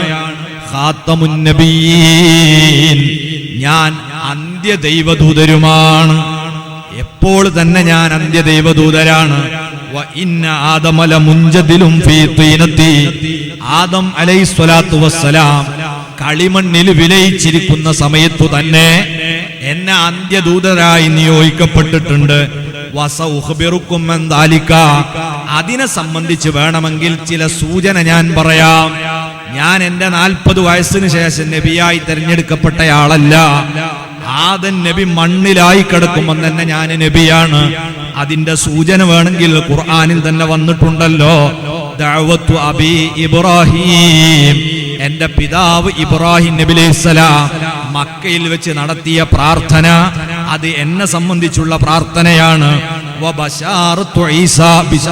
ഈസാ നബി അലൈഹി സ്വലാത്തു വസ്സലാം നടത്തിയ സുവിശേഷ പ്രസംഗം അത് എന്നെ നേരത്തെ പ്രവാചകനാക്കി എന്നതിന്റെ സൂചനയാണ്. എന്റെ ഉമ്മ കണ്ട സ്വപ്നങ്ങൾ നിങ്ങളൊക്കെ കേട്ടതല്ലേ, അതും ഇതിന് തെളിവാണ്. മഹാനായ അഹ്മദ്, ബസ്സാർ, ഹാക്കിം, തൊബറാനി, ബൈഹഖി റളിയല്ലാഹു അൻഹും എല്ലാവരും ഉദ്ധരിച്ച ഹദീസാണ്. മുത്തുനബി യാദൃശികമായി പ്രവാചകനായ ആളല്ല, നേരത്തെ തന്നെ പ്രവാചകനായി അള്ളാഹു തീരുമാനിക്കുകയും ആ വിവരം എല്ലാവർക്കും കൈമാറുകയും ചെയ്തിട്ടുള്ളതാണ്. അതാണ് ഇബ്രാഹിം നബി അലൈഹിസ്സലാം കഅബാലയം നിർമ്മിച്ചുകൊണ്ട് മഹാൻ അവിടെ വെച്ച് നടത്തിയ പ്രാർത്ഥനയിൽ മുത്തുനബിയെ മക്കയിൽ നിയോഗിക്കണമെന്ന് പ്രത്യേകമായി ദുആ ചെയ്തതിന്റെ പിന്നിലുള്ള രഹസ്യം ഇതാണ്. അള്ളാഹു തന്നെ അത് നമുക്ക് ഉദ്ധരിച്ചു തന്നിട്ടുണ്ട്. റബ്ബനാ വബഅസ് ഫീഹിം റസൂലൻ മിൻഹും. അല്ലാഹുവേ, എന്റെ കുടുംബം ഈ മക്കയിലുണ്ട്, അവരിൽ നിന്ന് അവരിലേക്ക് നീ ഒരു റസൂലിനെ നിയോഗിക്കണം. യത്ലൂ അലൈഹിം ആയാതിക വയുഅല്ലിമുഹുൽ കിതാബ വൽ ഹിക്മ. നിന്റെ വിശുദ്ധമായ ആയത്തുകളെ ഓതി കേൾപ്പിക്കുകയും വേദഗ്രന്ഥവും തത്വജ്ഞാനവും അവർക്ക് പഠിപ്പിക്കുകയും വയുസക്കീഹിം, അവരെ സംസ്കരിക്കുകയും ചെയ്യുന്ന ഒരു നായകനെ ഇവരിൽ നിന്നു തന്നെ നീ നിയോഗിക്കണം എന്ന് മുത്തുനബിയെ സംബന്ധിച്ചാണ് അന്ന് ഇബ്രാഹിം നബി 3000-ലേറെ കൊല്ലങ്ങൾക്ക് മുമ്പ് പ്രാർത്ഥിച്ചത് എന്ന് തിരുനബി സല്ലല്ലാഹു അലൈഹി വസല്ലം പറയുന്നു. ഈസാ നബി അലൈഹിസ്സലാം റസൂലുള്ളാഹി ജനിക്കുന്നതിന്റെ 500-ലേറെ കൊല്ലങ്ങൾക്ക് മുമ്പ് ജനിച്ച മഹാനാണ്. ആ മഹാൻ മുത്തുനബിയെ സംബന്ധിച്ച് പറഞ്ഞത് അല്ലാഹുവിന്റെ ഖുർആൻ സൂറ അസ്-സഫിന്റെ 6-ാമത്തെ സൂക്തത്തിൽ പറയുന്നത് കാണാം. വഇദ് ഖാല ഈസ ഇബ്നു മറിയം യാ ബനീ ഇസ്രായീൽ. ഈസാ നബി അലൈഹിസ്സലാം പറഞ്ഞ സന്ദർഭത്തെ നിങ്ങൾ അനുസ്മരിക്കുക. ഓ യാക്കൂബ് നബിയുടെ സന്താന പരമ്പരകളെ, ഇന്നി റസൂലുള്ളാഹി ഇലൈക്കും, ഞാൻ നിങ്ങളിലേക്കുള്ള അല്ലാഹുവിന്റെ ദൂതരാണ്. എങ്ങനെയാണ് അല്ലാഹു എന്നെ നിയോഗിച്ചത്? മുസദ്ദിഖൻ ലിമാ ബൈന യദയ്യ മിനത് തൗറാ. ഇപ്പോൾ മൂസാ നബിയിലൂടെ നമുക്ക് ലഭിച്ച തൗറാത്തില്ലേ, അതിനെ അംഗീകരിക്കുന്ന പ്രവാചകനായിട്ടാണ് എന്റെ നിയോഗം. മാത്രമല്ല വമുബശ്ശിറം ബിറസൂൽ, മറ്റൊരു റസൂലിനെ സംബന്ധിച്ച് ആ റസൂല് ജനിക്കാൻ പോകുന്നു എന്നതിനെ കുറിച്ച് സന്തോഷ വാർത്ത അറിയിക്കുന്ന ആളായിട്ട് കൂടിയാണ് എന്നെ നിയോഗിച്ചത്. ഏതാണ് ആ റസൂല്? യഅ്തി മിൻ ബഅദി, എന്റെ പിറകെ വരാനിരിക്കുന്നേ ഉള്ളൂ. ഇസ്മുഹു അഹ്മദ്, ആ റസൂലിന്റെ ഒരു നാമം അഹ്മദ് എന്നാണ്. ഇതാണ് ഈസാ നബി അലൈഹി സ്വലാത്തു വസ്സലാം 500-ലേറെ കൊല്ലങ്ങൾക്ക് മുമ്പ് മുത്തുനബി ജനിക്കുന്നതിന് മുമ്പ് അവിടുത്തെ ജനതയെ ബോധ്യപ്പെടുത്തുന്നത്. ഇത് യാദൃശികമായ പ്രവാചകൻ. മുൻഗാമികളായ മുഴുവൻ പ്രവാചകന്മാരുടെയും ഒരു പ്രധാന പ്രബോധന ദൗത്യം തന്നെ എന്താണ്? നബി സല്ലല്ലാഹു അലൈഹി വസല്ലം എന്ന അന്ത്യദൂതർ വരുന്നു എന്ന വിവരം അവരോട് പറയലാണ്. ഇത് പറയാത്ത ഒരൊറ്റ നബിയും കഴിഞ്ഞു പോയിട്ടില്ല. വേദഗ്രന്ഥങ്ങളെ സംബന്ധിച്ച് ഖുർആൻ പറയുന്നു, അല്ലദീന ആതൈനാഹുമുൽ കിതാബ യഅരിഫൂനഹു കമാ യഅരിഫൂന അബ്നാഅഹും. അല്ലാഹു വേദഗ്രന്ഥങ്ങൾ നൽകിയ ജനത യഅരിഫൂനഹു, മുത്തുനബിയെ കുറിച്ച് അവരറിയും. ഏതുപോലെ അറിയും? കമാ യഅരിഫൂന അബ്നാഅഹും, അവരെ സ്വന്തം മക്കളെ അറിയുന്നത് പോലെ. ആയിരക്കണക്കിന് കുട്ടികൾക്കിടയിൽ നമ്മളെ കുഞ്ഞിനെ നമ്മൾ തിരിച്ചറിയില്ലേ? എന്തെങ്കിലും അപകടം പറ്റി എല്ലാവരെയും തിരിച്ചറിയാതെ ആയി പോയാൽ പോലും ആ കുഞ്ഞിനെ കുളിപ്പിച്ച ഉമ്മ ആ കുഞ്ഞിനെ എടുത്ത് താരാട്ടുപാടി എല്ലാ ശരീരഭാഗവും കണ്ട മാതാപിതാക്കൾക്ക് ആ കുഞ്ഞിന്റെ ഏതെങ്കിലും ഗോപ്യമായ ഭാഗത്തുള്ള ഒരു കാക്കപ്പുള്ളിയെങ്കിലും നോക്കിയിട്ട് ഇതാണ് എന്റെ കുട്ടി എന്ന് പറയാൻ കഴിയില്ലേ? ഇതുപോലെ അള്ളാന്റെ ഹബീബിനെ മനസ്സിലാക്കാനുള്ള മുഴുവൻ അടയാളങ്ങളും പൂർവ്വ വേദഗ്രന്ഥങ്ങളിൽ അള്ളാഹു നൽകിയിട്ടുണ്ടെന്നും വേദക്കാർക്കതറിയാമെന്നും ഖുർആൻ പറയുന്നു. പക്ഷേ അതേ സമയത്ത് അല്ലദീന ഖസിറു അൻഫുസഹും ഫഹും ലാ യുഅ്മിനൂൻ, സ്വയം തോൽക്കാൻ തീരുമാനിച്ചവർ ആ നബിയിൽ വിശ്വസിക്കുന്നില്ലെന്ന് മാത്രം അവർക്കറിയാത്തത് കൊണ്ടല്ല. കാരണം എന്താ? മുത്തുനബി തങ്ങളെ ശരീരത്തിലുള്ള ഖത്ബുൻ നുബുവത്തിന്റെ മുദ്രണം പോലും വേദഗ്രന്ഥങ്ങളിലുണ്ട്. അതൊരു കാക്കാപ്പുള്ളി പോലത്തെ അടയാളാണ്. അതുവരെ ഇതിൽ എഴുതി വെച്ചതുകൊണ്ട് ആർക്കും തിരുനബി കോപ്യനല്ല. എല്ലാവർക്കും വ്യക്തമായി മനസ്സിലാക്കാൻ കഴിയുന്ന തരത്തിൽ നേരത്തെ തന്നെ അള്ളാഹു അനൗൺസ് ചെയ്തിട്ടുണ്ട്, ഗ്രന്ഥങ്ങളിലൂടെ അവതരിപ്പിച്ചിട്ടുണ്ട്, മഹാന്മാരായ പ്രവാചകന്മാരിലൂടെ ആ നേതാവിനെ കുറിച്ച് പരിചയപ്പെടുത്തിയിട്ടുണ്ട്. യാദൃശ്ചികമായി നബിയായി വന്ന ആളല്ല. ഇനി നിങ്ങൾ നോക്കൂ, ആ നബി സല്ലല്ലാഹു അലൈഹി വസല്ലമ തങ്ങളെ തിരുപ്പിറവിക്ക് വേണ്ടി അള്ളാഹു തെരഞ്ഞെടുക്കുന്നത് ഭൂഗോളത്തിന്റെ നടുഭാഗമാണ്. ഖുർആൻ ആ പ്രദേശത്തെ പരിചയപ്പെടുത്തുന്നത് തന്നെ ഉമ്മുൽ ഖുറ, പട്ടണങ്ങളുടെ നാടുകളുടെ മാതാവ് എന്നാണ്. ഭൂഗോളത്തിന്റെ ഭൂപടം പരിശോധിച്ചാലും നമുക്ക് പെട്ടെന്ന് ഗ്രഹിക്കാൻ കഴിയും, ഏകദേശം ഭൂമിയിലെ ജനവാസമുള്ള പ്രദേശങ്ങളുടെ നടുവിൽ തന്നെയാണ് അന്ത്യദൈവദൂതന്റെ ജന്മനാടായ മക്കയെ അല്ലാഹു സംവിധാനിച്ചിട്ടുള്ളത്. ആ മക്കയിലേക്ക് മുത്തുനബിയെ എത്തിക്കാൻ അള്ളാഹു നേരത്തെ ചില ആസൂത്രിതമായ നീക്കങ്ങൾ നടത്തുകയാണ്. മുത്തുനബി മഹാനായ സയ്യിദുന ഇബ്രാഹിം നബി അലൈഹി സ്വലാത്തു വസ്സലാമിന്റെ സന്താന പരമ്പരയിലാണല്ലോ ജനിക്കുന്നത്. ആ ഇബ്രാഹിം നബി അലൈഹി സ്വലാമിന്റെ താമസം അങ്ങ് പഴയ ഇറാഖിന്റെ ഭാഗമായ ബാബിലോണിലാണ്. അവിടെ തന്റെ പ്രിയതമയായ സാറ എന്ന ഇണയോടൊപ്പമാണ് ജീവിക്കുന്നത്. പ്രബോധനം നടത്തി പല നാടുകളും സഞ്ചരിക്കുന്നു. ഹിജറയുടെ ഭാഗമായി ഈജിപ്തിലേക്ക് തന്റെ ഭാര്യയുമായി പുറപ്പെട്ടപ്പോൾ അന്നത്തെ ഈജിപ്തിലെ രാജാവ് ഒരു വല്ലാത്ത വിചിത്ര സ്വഭാവക്കാരനാണ്. ഈജിപ്തിലേക്ക് ഏത് രാജ്യത്തു നിന്ന് ഒരു സുന്ദരിയായ പെൺകുട്ടി വന്നാലും അദ്ദേഹത്തിന്റെ മുമ്പിൽ ആ പെൺകുട്ടിയെ ഹാജരാക്കണമെന്നതാണ് അയാളുടെ കിരാതമായ നിയമം. വളരെയേറെ സൗന്ദര്യത്തിന്റെ ഉടമയായിരുന്ന സാറാ ബീവി ഇബ്രാഹിം നബി അലൈഹി സ്വലാമിനോടൊപ്പം ഈജിപ്തിലെത്തിയപ്പോൾ അന്നത്തെ ഫറോവയുടെ കിങ്കരന്മാർ മഹദി അവറുകളെ പിടിച്ചുകൊണ്ടുപോകുകയാണ് ഇയാളുടെ കൊട്ടാരത്തിലേക്ക്. അയാൾ ആവേശപൂർവം മഹദിയെ കൈകാര്യം ചെയ്യാൻ മുന്നോട്ട് വന്നപ്പോൾ ഇബ്രാഹിം നബി അലൈഹി സ്വലാം ഒരു ഭാഗത്ത് നിന്ന് അള്ളാഹുവിനോട് ദുആ ചെയ്യുന്നു, സാറാ ബീവിയും കരഞ്ഞു പ്രാർത്ഥിക്കുന്നു. എന്നാൽ ആ മഹദിക്ക് നേരെ കൈവച്ചപ്പോഴേക്ക് അയാളുടെ കഴുത്തിന് ഏതോ അശരീരി വന്ന് ശക്തമായി പിടിക്കുന്നു. ആ പിടിയിൽ ശ്വാസം മുട്ടിയപ്പോൾ അദ്ദേഹം ആകെ പേടിച്ച് സാറ ബീവിയോട് പറഞ്ഞു, നീ നിന്റെ റബ്ബിനോട് ദുആ ചെയ്ത് എന്നെ ഒന്ന് രക്ഷപ്പെടുത്തി തരണം. മഹദി പ്രാർത്ഥിച്ചു, പിടുത്തം വിട്ടു. പക്ഷേ വീണ്ടും ഈ കശ്മലൻ മഹദിക്ക് നേരെ കൈവച്ചു. അപ്പോൾ അതിനേക്കാൾ ശക്തമായ പിടുത്തം കൊണ്ട് പരീക്ഷിക്കപ്പെട്ടു. പിന്നെയും ഇയാൾ ദുആ ചെയ്യാൻ പറഞ്ഞു, രക്ഷപ്പെട്ടു. ഇയാളുടെ കാമഭ്രാന്ത് അവസാനിച്ചില്ല. മൂന്നാമതും ശ്രമിച്ചപ്പോ വളരെ ശക്തമായ പിടുത്തമാണ്. ഇനി ഒരിക്കലും രക്ഷയില്ലെന്ന് കണ്ടപ്പോൾ സാറ ബീവിയോട് മാപ്പ് പറഞ്ഞു. അവരല്ലാഹുവിനോട് ദുആ ചെയ്തു, പിടുത്തം വിട്ടു. അവസാനം രാജാവ് തന്റെ കിങ്കരന്മാരെ വിളിച്ചു പറഞ്ഞു, നിങ്ങൾ ഈ കൊണ്ടുവന്നതൊരു മനുഷ്യനെയല്ല, ഇത് ഏതോ പിശാചാണ്. അതുകൊണ്ട് ഈ പിശാചിന്റെ ശർറ് നമ്മളെ നാട്ടിൽ ഇല്ലാതിരിക്കാൻ അതിനെ തൃപ്തിപ്പെടുത്തി വേണം പറഞ്ഞേക്കാൻ. അതിനു വേണ്ടിതാ ഞാൻ ഒരു പെൺകുട്ടിയെ തരാം, ഈ പെൺകുട്ടിയെ ഇവൾക്ക് കൊടുക്ക്, ഇനി അവളെ ഒരു ശല്യം നമ്മളെ രാജ്യത്തിനുണ്ടാകരുത്. അങ്ങനെ സാറാ ബീവിക്ക് സമ്മാനിച്ച പെൺകുട്ടി ആരാണെന്നറിയോ? അതാണ് സയ്യിദത്തുനാ ബീവി ഹാജർ റളിയല്ലാഹു അൻഹാ. അങ്ങനെയാണ് ഹാജർ ബീവി ഇബ്രാഹിം നബിയുടെ കുടുംബത്തിലേക്ക് എത്തിച്ചേരുന്നത്. അള്ളാഹുവിനെ സ്തുതിച്ച് അവര് വേഗം ഫലസ്തീനിലേക്ക് എന്നെ നാടുവിട്ടു.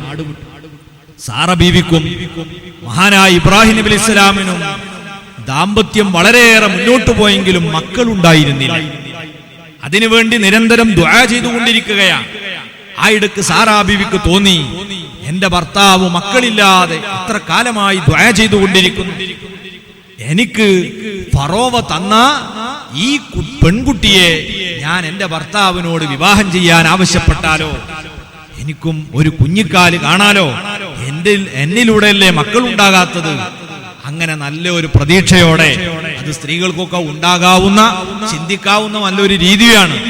മക്കളില്ലാതെ ഇങ്ങനെ പോകുമ്പോൾ പെണ്ണുങ്ങളോട് പറഞ്ഞാൽ ദേഷ്യം പിടിക്കും, എന്നാലും നിങ്ങൾക്കും ആലോചിക്കാവുന്ന ഒരു വിഷയമാണ്. ഒരു സഹകരണം, അതിന് അല്ലാഹു തആല ഇവിടെ തന്നെ വേറെ കൂലിയും കൊടുക്കും. സാറ ബീവി ഇബ്രാഹിം നബി അലൈഹി സ്വലാമിന് സമർപ്പിച്ചു ഈ പെൺകുട്ടി. മഹാനവറുകളുടെ ഇണയായി ഹാജർ റളിയല്ലാഹു അൻഹ മാറുന്നു. അൽഹംദുലില്ലാഹ്, അങ്ങനെ കാത്തിരുന്ന ആ കുഞ്ഞ് 90ാമത്തെ വയസ്സിൽ ജനിക്കുന്നു. ഹാജർ ബീവിക്ക് ജന്മം നൽകിയ ആ കുഞ്ഞാണ് അബുൽ അറബ് എന്നറിയപ്പെടുന്ന മുത്തുനബി സ്വല്ലല്ലാഹു അലൈഹി വസല്ലം തങ്ങളുടെ വല്യുപ്പയായ സയ്യിദുനാ നബിയുല്ലാഹി ഇസ്മാഈൽ അലൈഹിസ്സലാത്തു വസ്സലാം. അങ്ങനെ ഈ കുട്ടിയുണ്ടായി. 13 കൊല്ലം കഴിഞ്ഞതിന് ശേഷം അല്ലാഹു തആല ഈ സന്മനസ് കാണിച്ചതിന് പകരം മഹദിയായ സാറക്കും കുഞ്ഞിനെ കൊടുത്തു. അതാണ് ഇസ്ഹാഖ് അലൈഹിസ്സലാത്തു വസ്സലാം എന്ന പ്രവാചകനായ ആ കുട്ടി. ഈ കുഞ്ഞ് ജനിച്ചപ്പോൾ ആഹ്ലാദത്തോടെ സന്തോഷിച്ച ഇബ്രാഹിം നബി എപ്പോഴും ഈ കുഞ്ഞിനെ ഉമ്മ വെച്ച് താരാട്ടുപാടി. ഇങ്ങനെ നടക്കുമ്പോ അല്ലാഹു തആല ഒരു പരീക്ഷണം വെച്ചു.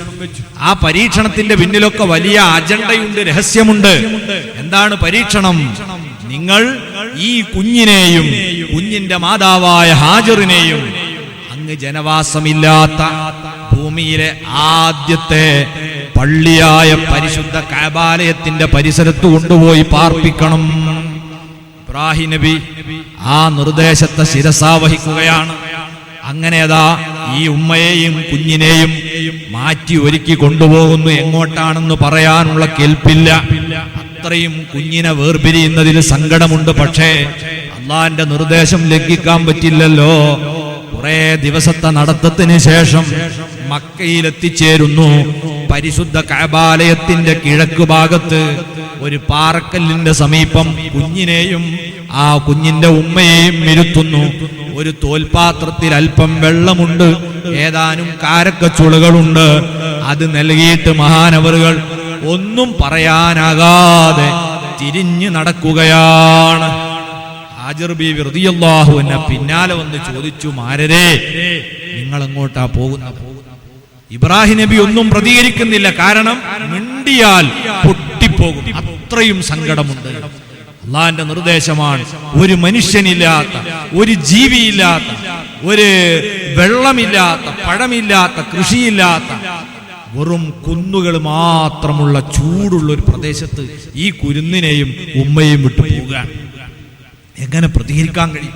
അവസാനം മഹദി ചോദിച്ചു, അല്ലാഹു അമറക ബിഹാദാ, അല്ല തങ്ങളെ, അല്ലാഹു ആണോ നിങ്ങളോട് ഇതിന് കൽപ്പിച്ചത്?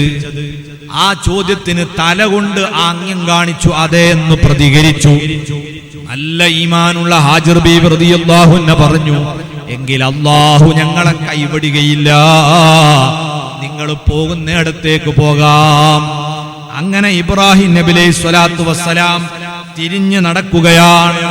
നടന്ന് ഇന്ന് ഖദീജ ബീവി റളിയല്ലാഹു അൻഹ ഉൾപ്പെടെയുള്ള മഹാന്മാർ അന്ത്യവിശ്രമം കൊള്ളുന്ന ജന്നത്തുൽ മുഅല്ല എന്നറിയപ്പെടുന്ന ഹജൂൻ എന്ന് പേരുള്ള ആ കുന്നിന്റെ മുകളിൽ കയറിയിട്ട് പരിശുദ്ധ കഅബാലയം നിൽക്കുന്ന ഭാഗത്തേക്ക് തിരിഞ്ഞ് കൈയുയർത്തി മഹാനവറുകൾ അവിടെ വെച്ച് പ്രാർത്ഥിക്കുകയാണ്.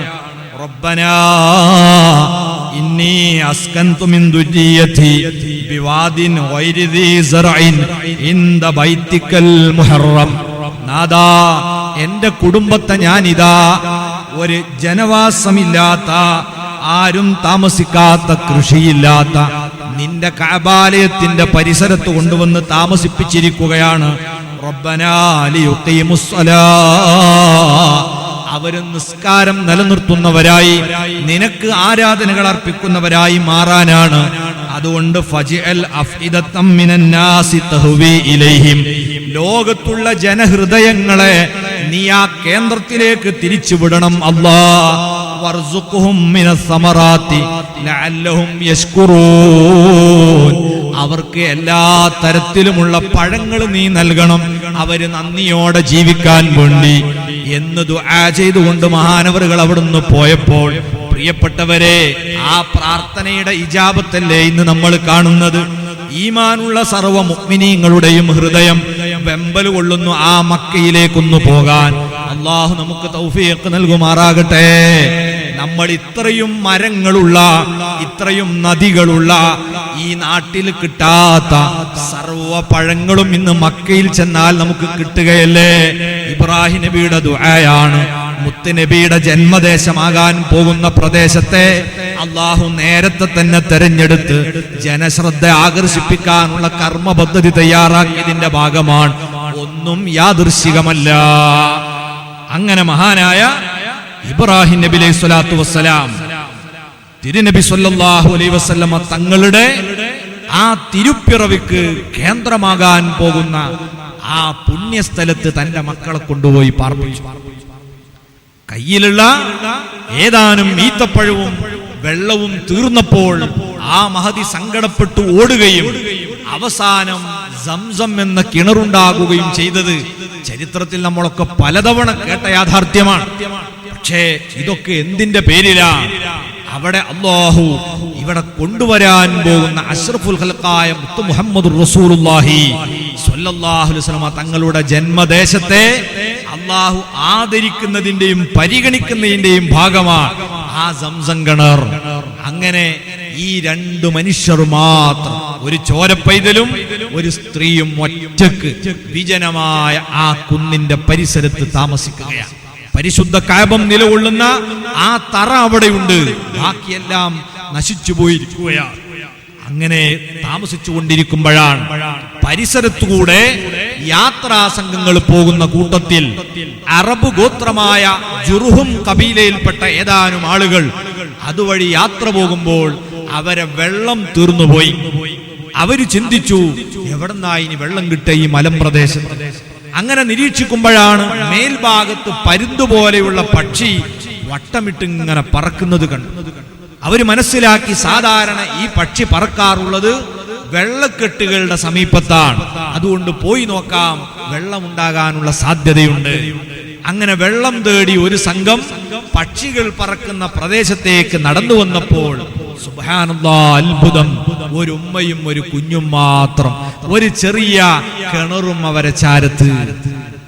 ഹാജർ റളിയല്ലാഹു അൻഹു വല്ലാത്ത സന്തോഷമായി. എത്ര കാലമായി, എത്ര മാസമായി ഒരു മനുഷ്യനെ കണ്ടിട്ട്. സന്തോഷത്തോടെ സ്വീകരിച്ചു.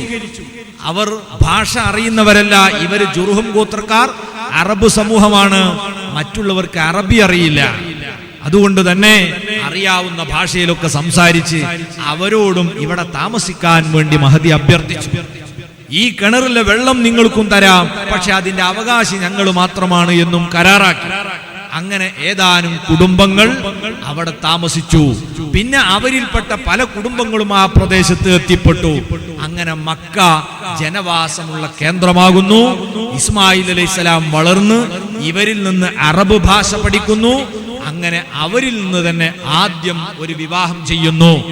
അതിന്റെ മുമ്പ് ഇബ്രാഹിം നബി അലൈഹിസ്സലാമിന് അള്ളാഹു അനുമതി കൊടുത്തപ്പോഴൊക്കെ ഇബ്രാഹിം നബി വരികയും ഇടക്ക് കഅബ നിർമ്മിക്കുകയും അതിനു മുമ്പ് ഇസ്മായിൽ അലൈഹിസ്സലാമിനെ അറുക്കാൻ നിർദ്ദേശമുണ്ടായപ്പോൾ അതിന് ശ്രമിക്കുകയും ഒക്കെ ചെയ്ത ചരിത്രം ഞാൻ പരത്തി പറയേണ്ടതില്ല. നിങ്ങളൊക്കെ ഓർമ്മയിലേക്ക് അതൊക്കെ വരണം. അങ്ങനെ ആ വിശുദ്ധമായ ഗേഹം പണി കഴിപ്പിച്ച് അവിടെ ജനവാസം തുടങ്ങി. അങ്ങനെയാണ് മുത്തുനബി സ്വല്ലല്ലാഹു അലൈഹി വസല്ലം തങ്ങളുടെ ജന്മകേന്ദ്രത്തെ അല്ലാഹു തെരഞ്ഞെടുക്കുകയും ശ്രദ്ധേയമാക്കുകയും ചെയ്തിട്ടുള്ളത്. അങ്ങനെ തിരുനബിയെ ഇനി ഭൂമിയിലേക്ക് കൊണ്ടുവരുന്നതിന്റെ മുന്നോടിയായി അല്ലാഹു വിശുദ്ധരായ അവിടുത്തെ പിതാക്കന്മാരിലൂടെ നബി സ്വല്ലല്ലാഹു അലൈഹി വസല്ലമയുടെ പ്രയാണം ആദം നബി മുതൽക്ക് ഇങ്ങനെ തുടർത്തി വരികയാണ്. ആദം നബിയുടെ മുതുകിലേക്ക് ആ പ്രകാശത്തെ നിക്ഷേപിച്ചത് മുതൽ മഹാന്മാരായ മഹത്തുക്കളായ പിതാക്കന്മാരിൽ നിന്ന് മഹദികളായ മാതാക്കളുടെ ഗർഭാശയത്തിലേക്ക് മുത്തുനബി സ്വല്ലല്ലാഹു അലൈഹി വസല്ലമ തങ്ങളുടെ ആ നൂറിനെ അല്ലാഹു കൈമാറിക്കൊണ്ടേയിരിക്കുകയാണ്. പരിശുദ്ധ ഖുർആൻ ഇത് പറഞ്ഞത് കാണാം. അല്ലദീ യറാക ഹീന തഖൂമു വതഖല്ലുബക ഫിസ്സാജിദീൻ. നബിയെ അല്ലാഹു അവിടത്തെ നിരീക്ഷിക്കുന്നുണ്ട്, നിയന്ത്രിക്കുന്നുണ്ട്. അവിടുന്ന് ഏത് പ്രശ്നത്തിൽ ഇടപെടുന്ന സമയത്തും അവിടുന്ന് മഹാന്മാരായ അള്ളാഹുവിന് സാഷ്ടാംഗം ചെയ്യുന്ന മുത്തഖീങ്ങളുടെ മുതുകിലൂടെ മാറി മാറി വരുന്ന സമയത്തും അള്ളാഹു അവിടത്തെ നിരീക്ഷിക്കുന്നുണ്ടായിരുന്നു, കാണുന്നുണ്ടായിരുന്നു. ഈ ആയത്തിന് മഹാനായ ഇമാം റാസി റഹ്മത്തുള്ളാഹി അലൈഹി നൽകുന്ന ഒരു വിശദീകരണം എന്താണ്? മഅന, ഈ ആയത്തിന്റെ ഒരു സാരം, ഇന്നഹു കാന യുങ്കലു നൂറുഹു മിൻ സാജിദിൻ ഇലാ സാജിദ്. മഹാനവറുകളുടെ തിരുനബി തങ്ങളുടെ ആ നൂറിനെ അള്ളാഹ്ക്ക് സുജൂദ് ചെയ്യുന്ന സ്വാലിഹീങ്ങളായ മഹാന്മാരായ ആളുകളുടെ മുതുകിൽ നിന്ന് മഹാന്മാരായ ആളുകളെ മുതുകിലേക്ക് അള്ളാഹ് കൈമാറി തന്നു എന്നാണ് എന്ന ആ വാചകത്തിന്റെ അർത്ഥം. എന്നിട്ട് മഹാൻ പറയുന്നു, ഈ അർത്ഥമനുസരിച്ച്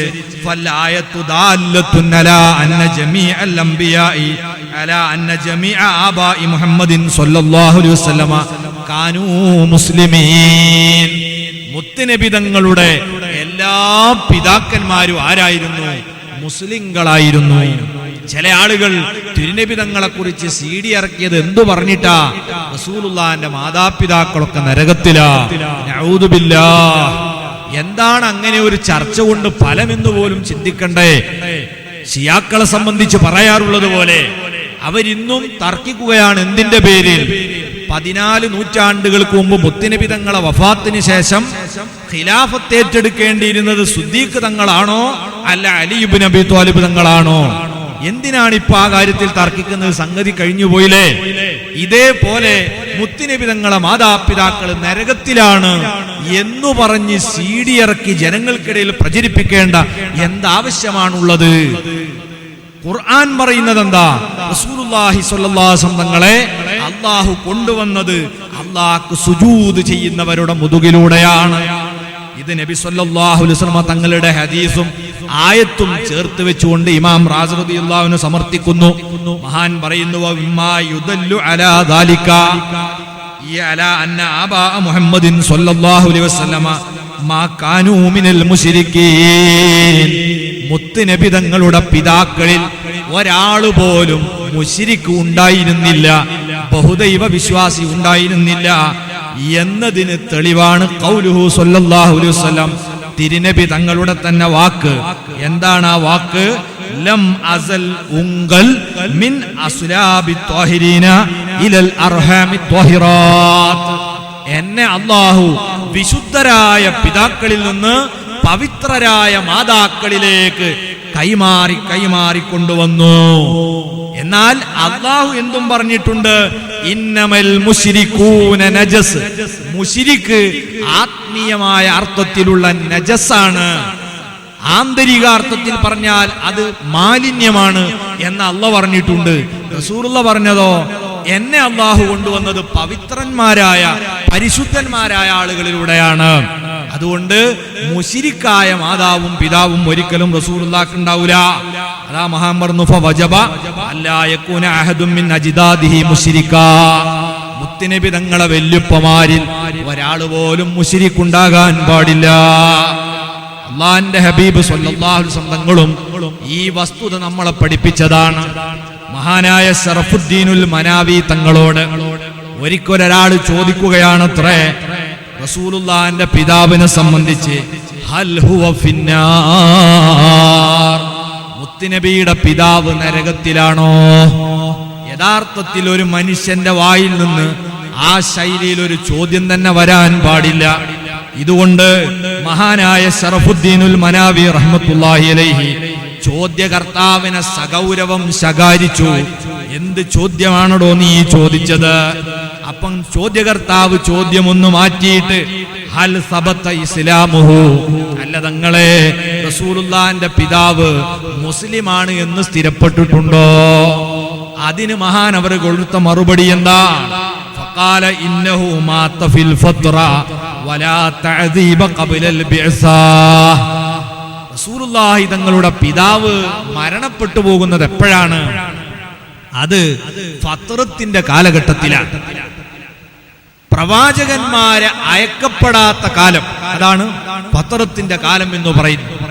ആ കാലഘട്ടത്തിൽ ജീവിച്ചിരുന്നവരിൽ അല്ലാഹുവും റസൂലും മുശ്രിക്കാണ്, നരകത്തിലാണ് എന്ന് പ്രത്യേകം പറഞ്ഞവരല്ലാത്ത ആളുകൾ, ആ ആളുകൾ അവര് ശിക്ഷിക്കപ്പെടുന്നവരല്ല എന്നതാണ് ഇസ്ലാമിന്റെ കാഴ്ചപ്പാട്. കാരണം എന്താ? വലാ തഅദീബ ഖബ്ലൽ ബിഅസ, പ്രവാചകനെ അയക്കപ്പെടാത്ത കാലത്തുള്ളവരെ ശിക്ഷിക്കുക എന്നത് അള്ളാഹു അവന്റെ നീതിയോട് യോജിക്കാത്ത കാര്യമായി കാണുന്നതിനാൽ അവരെ അള്ളാഹു ശിക്ഷിക്കുകയില്ലെന്ന് ഖുർആനിൽ അല്ലാഹു പറഞ്ഞിട്ടുണ്ട്. വമാ കുന്നാ മുഅദ്ദിബീന ഹത്താ നബഅസ റസൂലാ, ഒരു റസൂലിനെ നിയോഗിക്കാത്ത കാലത്തോളം ആ ജനതയെ നമ്മൾ ശിക്ഷിക്കുകയില്ല. അതുകൊണ്ട് നബി സല്ലല്ലാഹു അലൈഹി വസല്ലം തങ്ങളെ മുമ്പ് മക്കയിൽ ഒരു പ്രവാചകനും വന്നിട്ടില്ല. അവർക്ക് എന്താണ് ദീനെന്നറിയില്ല. ആ നബി വരുന്നതിന് മുമ്പ് മരണപ്പെട്ടു പോയവരെ പറ്റി നരകത്തിലാണെന്ന് പറയാൻ ഖുർആൻ സമ്മതിക്കുന്നില്ല. സൂറത്ത് യാസീനിൽ നമ്മൾ പഠിച്ചിട്ടുണ്ടല്ലോ, ലിതുൻദിറ ഖൗമം മാ ഉൻദിറ ആബാഉഹും ഫഹും ഗാഫിലൂൻ. നബിയെ, നിങ്ങളെ എന്തിനു വേണ്ടി നിയോഗിച്ചു? ലിതുൻദിറ ഖൗമം മാ ഉൻദിറ ആബാഉഹും, അവരെ പിതാക്കന്മാർക്ക് ഒരു പ്രവാചകനും വന്ന് താക്കീത് കൊടുത്തിട്ടില്ല. അങ്ങനെയുള്ള ഒരു ജനതയെ താക്കീത് ചെയ്യാൻ വേണ്ടിയാണ് ഫഹും ഗാഫിലൂൻ. അതുകൊണ്ട് അവർ ഇസ്ലാമിനെ പറ്റി അശ്രദ്ധയിൽ കഴിയുകയാണ്. അങ്ങനെയുള്ള ജനതയിലേക്കാണ് അങ്ങയെ നിയോഗിച്ചത്. അതുകൊണ്ട് ഖുർആൻ എന്താ, ഇസ്ലാം എന്താ, അല്ലാഹ് എന്താ, ദീൻ എന്താണെന്ന് അറിയാത്ത കാലത്ത് മരിച്ചുപോയ അബ്ദുള്ള റളിയല്ലാഹു അൻഹു അവിടുന്ന് നരകത്തിലാണെന്ന് പറയാൻ ഒരു ന്യായവും ഇല്ല എന്ന് പരിശുദ്ധ ഖുർആൻ ഓതിയിട്ട് മഹാനവറുകൾ ബോധ്യപ്പെടുത്തി കൊടുക്കുകയാണ്. അതുകൊണ്ട് തന്നെ ചില ആളുകൾ ചില ഹദീസുകൾ ഉദ്ധരിച്ചുകൊണ്ടാണ് റസൂലുള്ളാഹിന്റെ മാതാപിതാക്കൾ നരകത്തിലാണ് എന്ന് ഇന്ന് സമൂഹത്തിന്റെ മുമ്പിൽ വലിയൊരു ആശയമായി പഠിപ്പിക്കുകയാണ്, വലിയൊരു ആദർശമായി വാശിയോടെ പഠിപ്പിക്കുകയാണ്. പ്രിയപ്പെട്ടവരെ, നിങ്ങൾ ചിന്തിക്കണം, എന്താവശ്യമാണ് അതുകൊണ്ടുള്ളത്. അതേ സമയത്ത് ഇമാം സുയൂത്തി റഹ്മത്തുള്ളാഹി അലൈഹി പറയുന്നു, സ്വഹീഹായ ഒരു പിൻബലവും ഒരു പ്രമാണവും ഈ വാദക്കാർക്ക് ഇല്ല. പിന്നെ പരമ്പര കൊണ്ട് സ്വഹീഹ് എന്ന് പറയാകുന്ന ഒരൊറ്റ ഹദീസുണ്ട്. റസൂലുള്ളാഹി തങ്ങളുടെ പിതാവ് നരകത്തിലാണെന്ന് ബാഹ്യാർത്ഥം തോന്നിപ്പിക്കാൻ സാധ്യതയുള്ള ഒരു ഹദീസുണ്ട്. ആ ഹദീസിന് കൃത്യമായ മറുപടിയുമുണ്ട്. അതും കൂടി ഒരു പഠനം എന്ന നിലക്ക് നമ്മളൊന്ന് ശ്രദ്ധിക്കുക. മഹാനായ ഇമാം സുയൂത്ത് റഹ്മത്തുള്ളാഹി അലൈഹി പറയുന്നു, ആ ഹദീസ് ഏതാണ്? ഇമാം മുസ്ലിം റഹ്മത്തുള്ളാഹി അലൈഹി ഉദ്ധരിച്ച ഹദീസ് തന്നെയാണ്. എന്താണ് അതിന്റെ സാരം? അന്ന റജുലൻ ഖാല യാ റസൂലല്ലാഹ്, ഒരാള് മുത്തുനബിയുടെ സമീപത്ത് വന്ന് ചോദിക്കുന്നു, ഐന അബീ, മരണപ്പെട്ടു പോയ എന്റെ പിതാവ് എവിടെയായിരിക്കും നബിയെ? ആഖിറത്തിൽ സ്വർഗത്തിലാണോ നരകത്തിലാണോ? ഈ ഹദീസ് നബി സല്ലല്ലാഹു അലൈഹി വസല്ലം പിതാവ് നരകത്തിലാണെന്നതിന് തെളിവായി ഉദ്ധരിക്കുന്നവർക്ക് ഇതിന്റെ ആദ്യ ഭാഗം തന്നെ എതിരാ. അത്തരക്കാരെ വിശ്വാസം എന്താ? ഇങ്ങനെ മറിഞ്ഞ കാര്യമൊന്നും നബി അറിയില്ലാന്നല്ലേ? മരിച്ചു പോയിട്ട് സ്വർഗത്തിലോ നരകത്തിലോ എന്നാ ചോദ്യം. അതിന് റസൂലുള്ള എന്താ മറുപടി പറയുന്നത്? അതൊന്നും എന്നോട് ചോദിക്കാൻ പറ്റൂല, അങ്ങനെ മറഞ്ഞ വിഷയങ്ങളൊന്നും ഞാൻ പറയൂല എന്ന് പറഞ്ഞില്ല. മുത്തനബി പറയുന്നു, ഫിന്നാർ, നിങ്ങളെ വാപ്പ നരകത്തിലാണ്. ഈ മറുപടി കേട്ടപ്പം ഫലമ്മാ ഖഫാ, അദ്ദേഹം പിന്തിരിഞ്ഞുപോയി. ആർക്കും കേൾക്കുമ്പോ ഒരു സങ്കടം ഉണ്ടാവുമല്ലോ. ആ സങ്കടത്തോടെ അയാൾ പിന്തിരിഞ്ഞു പോകുന്നത് കണ്ടപ്പം മുത്തുനബി അദ്ദേഹത്തെ വിളിച്ചിട്ട് പറഞ്ഞു, ഇന്ന അബി വ അബാക ഫിന്നാർ, എന്റെ അബും നിങ്ങളെ അബും നരകത്തിലാണ്. ഈ ഹദീസാണ് റസൂലുള്ളാഹിന്റെ വാലിദ്, റസൂലുള്ളാഹിക്ക് ജന്മം നൽകാൻ കാരണക്കാരനായ അബ്ദുള്ള റളിയല്ലാഹു അൻഹു നരകത്തിലാണ് എന്നതിന് ഇത് ഉന്നയിച്ച് നടക്കുന്നവർ തെളിവായി കൊണ്ട് നടക്കുന്നത്. ഈ ഹദീസിന് ഇമാം സുയൂത്ത് റളിയല്ലാഹു അൻഹു രണ്ടു തരത്തിൽ മറുപടി പറയുന്നു. ഒന്നാമത്തെ മറുപടി എന്താ? ഈ ഹദീസ് ഈ പരമ്പരയിലൂടെ മാത്രമല്ല ധാരാളം പരമ്പരയിലൂടെ റിപ്പോർട്ട് ചെയ്യപ്പെട്ടിട്ടുണ്ട്. ഈ പദപ്രയോഗം ഇന്ന അബീ വ അബാക ഫിന്നാർ എന്ന ഈ പദപ്രയോഗം എല്ലാ ഹദീസ് റിപ്പോർട്ടർമാരും റിപ്പോർട്ട് ചെയ്ത ഹദീസിലില്ല. ഇങ്ങനെ ഒരു പദപ്രയോഗം ആരെ റിപ്പോർട്ടിൽ മാത്രമാണ് കാണുന്നത്? ഹമ്മാദ് ഇബ്നു മസ്ലമ എന്നവരെ റിപ്പോർട്ടിൽ മാത്രമാണ് കാണുന്നത്. അദ്ദേഹം സാബിത്ത് തങ്ങളിൽ നിന്ന്, അദ്ദേഹം അനസ് റളിയല്ലാഹു അൻഹുവിൽ നിന്ന്. എന്നാൽ ഇതേ ഹദീസ് തന്നെ മഹാനായ മഅ്മർ റളിയല്ലാഹു അൻഹു സാബിത്തിൽ നിന്ന് അനസിൽ നിന്ന് റിപ്പോർട്ട് ചെയ്യുന്നുണ്ട്. അവിടെ നബി തങ്ങൾ പറഞ്ഞ വാചകം ഏതായിട്ടാണ് ഉദ്ധരിച്ചത്? ഇന്ന അബീ വ അബാക ഫിന്നാർ, എന്റെ വാപ്പയും നിങ്ങളെ വാപ്പയും നരകത്തിലാണ് എന്നല്ല പറഞ്ഞത്. ഇദാ മറർത ബി ഖബരി കാഫിരിൻ ഫബശ്ശിർഹു ബിന്നാർ. ഇദ്ദേഹത്തിന്റെ പിതാവ് മുശ്രിക്കായി മരിച്ചുപോയ ആളാണ്. ആ മുശ്രിക്കായി മരണപ്പെട്ടു പോയ ആള് നരകത്തിലാണെന്ന് മുത്തുനബി പറഞ്ഞപ്പോ അയാൾക്ക് വിഷമുണ്ടായി. അതുകൊണ്ട് നബി തിരിച്ചു വിളിച്ചു പറഞ്ഞു, മോനെ വിഷമിക്കണ്ട, നമുക്കൊന്നും ചെയ്യാനില്ല. ഇതാ മറർത്തബി ഖബരി കാഫിരിൻ, ഈമാനില്ലാതെ മരണപ്പെട്ടു പോയ ഏതൊരാളെ ഖബറിന്റെ ചാരത്തൂടെ നീ ചെന്നാലും ഫബശ്ശിർഹു ബിന്നാർ, അയാൾക്ക് നരകം കൊണ്ട് സന്തോഷ വാർത്ത അറിയിച്ചോ. അത് നിങ്ങളെ വാപ്പാക്കുന്നില്ല, എല്ലാ മുശ്രിക്കീങ്ങൾക്കും ബാധകമാണ്. അതുകൊണ്ട് നിങ്ങൾ മാത്രം ഇതിൽ സങ്കടപ്പെടണ്ട എന്ന് നബി തങ്ങൾ പറഞ്ഞതാണ്. ആ റിപ്പോർട്ട് ചെയ്ത മഹാനായ മഅ്മർ തങ്ങളുടെ റിപ്പോർട്ട്, ആ റിപ്പോർട്ടിനെ സംബന്ധിച്ച് സുയൂത്തി ഇമാം പറയുന്നു, വഹാദൽ ലഫ്ദു ലാ ദലാലത അലാ വാലിദിർ റസൂലി അൽബത്ത. ഈ പദപ്രയോഗത്തിൽ റസൂലുള്ളാഹിന്റെ വാലിദാകുന്ന പിതാവ് നരകത്തിലാണെന്നുള്ള ഒരു സൂചന പോലും ഇല്ല. വഹുവ അസ്ബത്തു മിൻ ഹൈസുർ റിവായ, റിപ്പോർട്ട് പരിശോധിക്കുമ്പോൾ സ്ഥിരപ്പെട്ട ഏറ്റവും സ്വീകാര്യമായ റിപ്പോർട്ട് ഈ റിപ്പോർട്ടാണ്. എന്താ കാരണം? ഫഇന്ന മഅ്മറൻ, നേരത്തെ പറഞ്ഞ ഹദീസ് റിപ്പോർട്ട് ചെയ്ത മഅ്മർ തങ്ങള് അദ്ദേഹം അസ്ബത്തു മിൻ ഹമ്മാദ്, ഹമ്മാദിനേക്കാൾ ഏറ്റവും ഹദീസിന്റെ വിഷയത്തിൽ സ്വീകാര്യനാണ്. കാരണം എന്താ? ഫഇന്ന ഹമ്മാദൻ തുകുല്ലിമ ഫീ ഹിഫ്ളിഹി, അദ്ദേഹത്തിന്റെ മനപ്പാടത്തിന്റെ കാര്യത്തിൽ ചില ന്യൂനതകൾ ഉണ്ടെന്ന് പരാമർശമുണ്ട്. വവഖഅ ഫീ അഹാദീസിഹി മനാകിർ, അദ്ദേഹം റിപ്പോർട്ട് ചെയ്ത ഹദീസുകളിൽ ഒട്ടേറെ മുങ്കറായ ഹദീസുകൾ, അസ്വീകാര്യമായ ഹദീസുകൾ വന്നിട്ടുണ്ട്. ദക്കറു അന്ന റബീബഹു ദസ്സഹാ ഫീ കുതുബി, ഇതുമായി ബന്ധപ്പെട്ട അറിവുള്ള ആളുകൾ പറഞ്ഞത് അദ്ദേഹത്തിന്റെ ഭാര്യാപുത്രൻ അദ്ദേഹത്തിന്റെ ഹദീസ് ശേഖരിച്ച പുസ്തകത്തിൽ പലതും എഴുതി കൂട്ടിയിട്ടുണ്ട് എന്നാണ്. അങ്ങനെ മനപ്പാടം കുറവുള്ള ഹമ്മാദ് അത് നോക്കി പലപ്പോഴും ഹദീസ് പറയാറുണ്ട്. അങ്ങനെ സംഭവിച്ചു പോയ ഒരു പിഴവാണ്. അതുകൊണ്ട് തന്നെ ഫമിൻ സമ്മ ലം യുഖ്രിജിൽ ബുഖാരി ശൈആ, ഹമ്മാദിൽ നിന്ന് ബുഖാരി ഇമാം ഒരു ഹദീസും റിപ്പോർട്ട് സ്വീകരിച്ചിട്ടില്ല.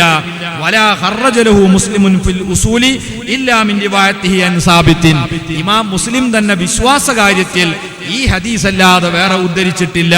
അതേ സമയത്ത് വ അമ്മാ മഅ്മർ, മഹാനായ മഅ്മർ റളിയല്ലാഹു അൻഹു ലം യുതകല്ലം ഫീ ഹിഫ്ളിഹി, അദ്ദേഹത്തിന്റെ മനപ്പാടത്തിന്റെ വിഷയത്തിൽ തർക്കമില്ല. വലസ്തുൻകിറ ഫീ ശൈഇൻ മിൻ ഹദീസി, തന്റെ ഹദീസുകളിൽ ഒന്നുപോലും അസ്വീകാര്യമായതില്ല. വത്തഫഖ അല തഖ്രീജ് ലഹു ശൈഖാനി, ഇമാം ബുഖാരിയും മുസ്ലിമും അദ്ദേഹത്തിന്റെ ഹദീസ് റിപ്പോർട്ട് ചെയ്തിട്ടും ഉണ്ട്. ഫകാന ലഫ്ഹു അസ്ബത്, അതുകൊണ്ട് ഹമ്മാദ് തങ്ങൾ ഉദ്ധരിച്ച, മഅ്മർ തങ്ങൾ ഉദ്ധരിച്ച ഇദാ മറർത ബി ഖബരി കാഫിരിൻ ഫബശ്ശിർഹു ബിന്നാർ എന്ന പദപ്രയോഗം കൊണ്ടുള്ള ഹദീസാണ് സ്വീകാര്യമായത്, മറ്റത് സ്വീകാര്യമല്ല. ഇതാണ് സുയൂത്തി ഇമാം കൊടുത്ത ഒന്നാമത്തെ മറുപടി. ഇനി സങ്കല്പത്തിന് വേണ്ടി ആ ഹദീസും സ്വഹീയാണെന്ന് വെച്ചാൽ, ആ പദപ്രയോഗവും സ്വഹീയാണെന്ന് വെച്ചാൽ അതിനെന്താണ് അർത്ഥം പറയേണ്ടത്? അറബ് ഭാഷയിൽ അബ് എന്ന് ആർക്കൊക്കെ പറയും? സ്വന്തം വാപ്പക്കും അബ് എന്ന് പറയും, എളാപ്പക്കും അബ് എന്ന് പറയും, വല്യാപ്പക്കും ഒക്കെ അബ് എന്ന് പറയും. എന്നാൽ വാലിദ് എന്ന് ആർക്കേ പറയൂ? തന്നെ ഉൽപ്പാദിപ്പിച്ച വാപ്പക്ക് മാത്രമേ വാലിദ് എന്ന് പറയൂ. ഈ ഹദീസിൽ ഇന്ന വാലിദി വ വാലിദുക ഫിന്നാർ എന്ന് പറഞ്ഞിട്ടില്ല. ഇന്ന അബീ വ അബാക ഫിന്നാർ, അബ് എന്നേ പറഞ്ഞിട്ടുള്ളൂ. ആ റിപ്പോർട്ട് ശരിയാണെന്ന് സമ്മതിക്കുകയാണെങ്കിൽ അവിടെ പരാമർശിച്ച അബ് ആരല്ല? റസൂലുള്ളാഹിന്റെ സ്വന്തം വാലിദായ അബ്ദുള്ള റളിയല്ലാഹു അൻഹു അല്ല. കാരണം ഖുർആനല്ലേ പറഞ്ഞത്, റസൂലുള്ളാഹിനെ അയക്കപ്പെടുന്നതിന് മുമ്പ് ജീവിച്ച ആളുകൾക്ക് ശിക്ഷയില്ല എന്ന് ഖുർആൻ പറഞ്ഞാൽ പിന്നെ ആ ആള് നരകത്തിലാണെന്ന് നബി പറയാൻ പാടുണ്ടോ? നബി പറയൂല. അപ്പൊ ഖുർആനും നബി തങ്ങളും തമ്മിൽ എതിരാവൂല. എതിരാവാതിരിക്കണമെങ്കിൽ ഈ അബു കൊണ്ട് ആരാണ് ഉദ്ദേശം? അത് മുത്തുനബിയുടെ പിതൃവ്യനായിരുന്ന റസൂലുള്ളാഹിക്ക് മരണം വരെ സംരക്ഷണം കൊടുത്ത അബൂ ത്വാലിബാണെന്ന് വെക്കണം. അബൂ ത്വാലിബിനും വഫാത്തെടുത്ത നേരത്തും മരണം വന്ന നേരത്തും റസൂലുള്ളാഹി സ്വല്ലല്ലാഹു അലൈഹി വസല്ലം കലിമ ചൊല്ലാൻ ആവശ്യപ്പെട്ടു. അദ്ദേഹം ചൊല്ലിയിട്ടില്ല. അതുകൊണ്ട് ഇന്ന അബി വ അബാക ഫിന്നാർ എന്ന് പറഞ്ഞതിൽ ആരാണ് അബ്? പതിറ്റാണ്ടുകളോളം മുത്തുനബിക്ക് സംരക്ഷണം കൊടുത്ത എളാപ്പയാകുന്ന പിതാവ് എന്നാണ്. അങ്ങനെയാണ് പണ്ഡിതന്മാർ അതിനർത്ഥം പറഞ്ഞത്. അല്ലാതെ അഷ്റഫുൽ ഖൽഖായ മുത്തുനബിയുടെ വാപ്പമാർ, അവിടുത്തെ ഉമ്മമാർ അവരൊക്കെ നരകത്തിലാണെന്ന് പറഞ്ഞാൽ പിന്നെ ഈ റഹ്മത്തുൽ ആലമീനായ മുത്തുനബിക്ക് എന്തർത്ഥമാണെന്ന് നിങ്ങൾ ആലോചിച്ച് നോക്കി. എല്ലാവർക്കും റഹ്മത്ത്, സ്വന്തം വാപ്പ നരകത്തിൽ അപ്പുറത്ത് കിടക്കുക. അള്ളാഹു അത്തരം ചിന്തകളെ തൊട്ട് നമ്മളെയൊക്കെ മനസ്സിനെ ശുദ്ധീകരിച്ചു തരുമാറാകട്ടെ. അള്ളാഹിന്റെ ഹബീബിനെ കുറിച്ച് അങ്ങനെ ചിന്തിക്കാൻ പോലും നമുക്ക് പാടില്ല. വിശുദ്ധ പരമ്പരയിലൂടെയാണ് മുത്തുനബി സല്ലല്ലാഹു അലൈഹി വസല്ലം തങ്ങളെ അള്ളാഹു കൊണ്ടുവരുന്നത്. ഒന്നും യാദൃശികമല്ല, എല്ലാം ആസൂത്രിതമാണ്. ഇനി നമുക്ക് ആ പിതൃ പരമ്പരയിലെ ഒരാളെ പരിചയപ്പെടുകയാണ് ആദ്യമായി. അതാരാണ്? സയ്യിദുനാ മുത്തുനബിയുടെ പിതാവിന്റെ പിതാവിന്റെ പിതാവ്, മൂന്നാമത്തെ വല്യുപ്പ. അബൂഹു അബ്ദുല്ലാഹി അബ്ദുൽ മുത്തലിബ് ഹാശിം വ അബ്ദു മനാഫിൻ മുന്തസിബ്. റസൂലുള്ളാഹിന്റെ പിതാവാകുന്ന അബ്ദുള്ള തങ്ങളുടെ വാപ്പ അബ്ദുൽ മുത്തലിബ്, അവരുടെ പിതാവായ ഹാശിം, ചുറുചുറുക്കുള്ള ചെറുപ്പക്കാരൻ. മുത്തുനബിയുടെ വല്യപ്പമാരെ ഒക്കെ ഒരു പ്രത്യേകത എന്താ? ആ തിരുനബിയുടെ നൂറ് അവരിലുള്ളത് കൊണ്ട് വല്ലാത്ത സൗന്ദര്യമുണ്ടായിരുന്നു.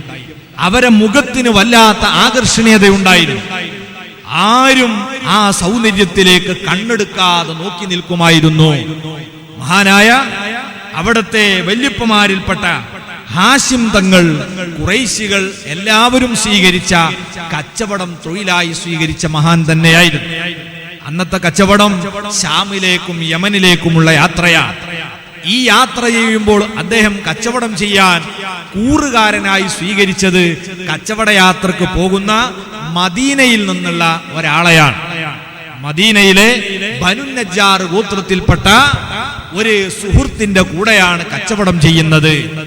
അങ്ങനെ അവരുടെ ആ ബന്ധം ഊഷ്മളമായി എന്നെന്നും നിലനിൽക്കണമെന്ന് ആഗ്രഹിച്ച അംർ എന്നു പേരുള്ള ആ കൂട്ടുകാരൻ ചെറുപ്പക്കാരനായ ഹാശിം തങ്ങളോട് പറഞ്ഞു, മോനെ, നമ്മളുടെ ഈ ബന്ധം എന്നെന്നും ഇവിടെ നിലനിൽക്കണം. അതിനുവേണ്ടി ഞാൻ നിങ്ങളോട് പറയട്ടെ, എന്റെ പ്രിയപ്പെട്ട മകൾ സെൽമ എന്ന കുട്ടിയുണ്ട്, അവരെ നിങ്ങൾ വിവാഹം ചെയ്യണം. അള്ളാഹിന്റെ ഹബീബ് സ്വല്ലല്ലാഹു അലൈഹി വസല്ലം ജനിക്കുന്നതിന് മുമ്പ് അള്ളാഹു കളം ഒരുക്കുന്നതിന്റെ ഭാഗമായി ചെയ്ത ചില പ്രവർത്തനങ്ങളിലേക്കാണ് സൂചന. മദീനയുമായി മുത്തുനബിക്ക് അഭേദ്യമായ ബന്ധം വരാൻ പോകുകയാണ്. അതിന് തറക്കല്ലിടുന്ന സന്ദർഭമാണിപ്പോൾ.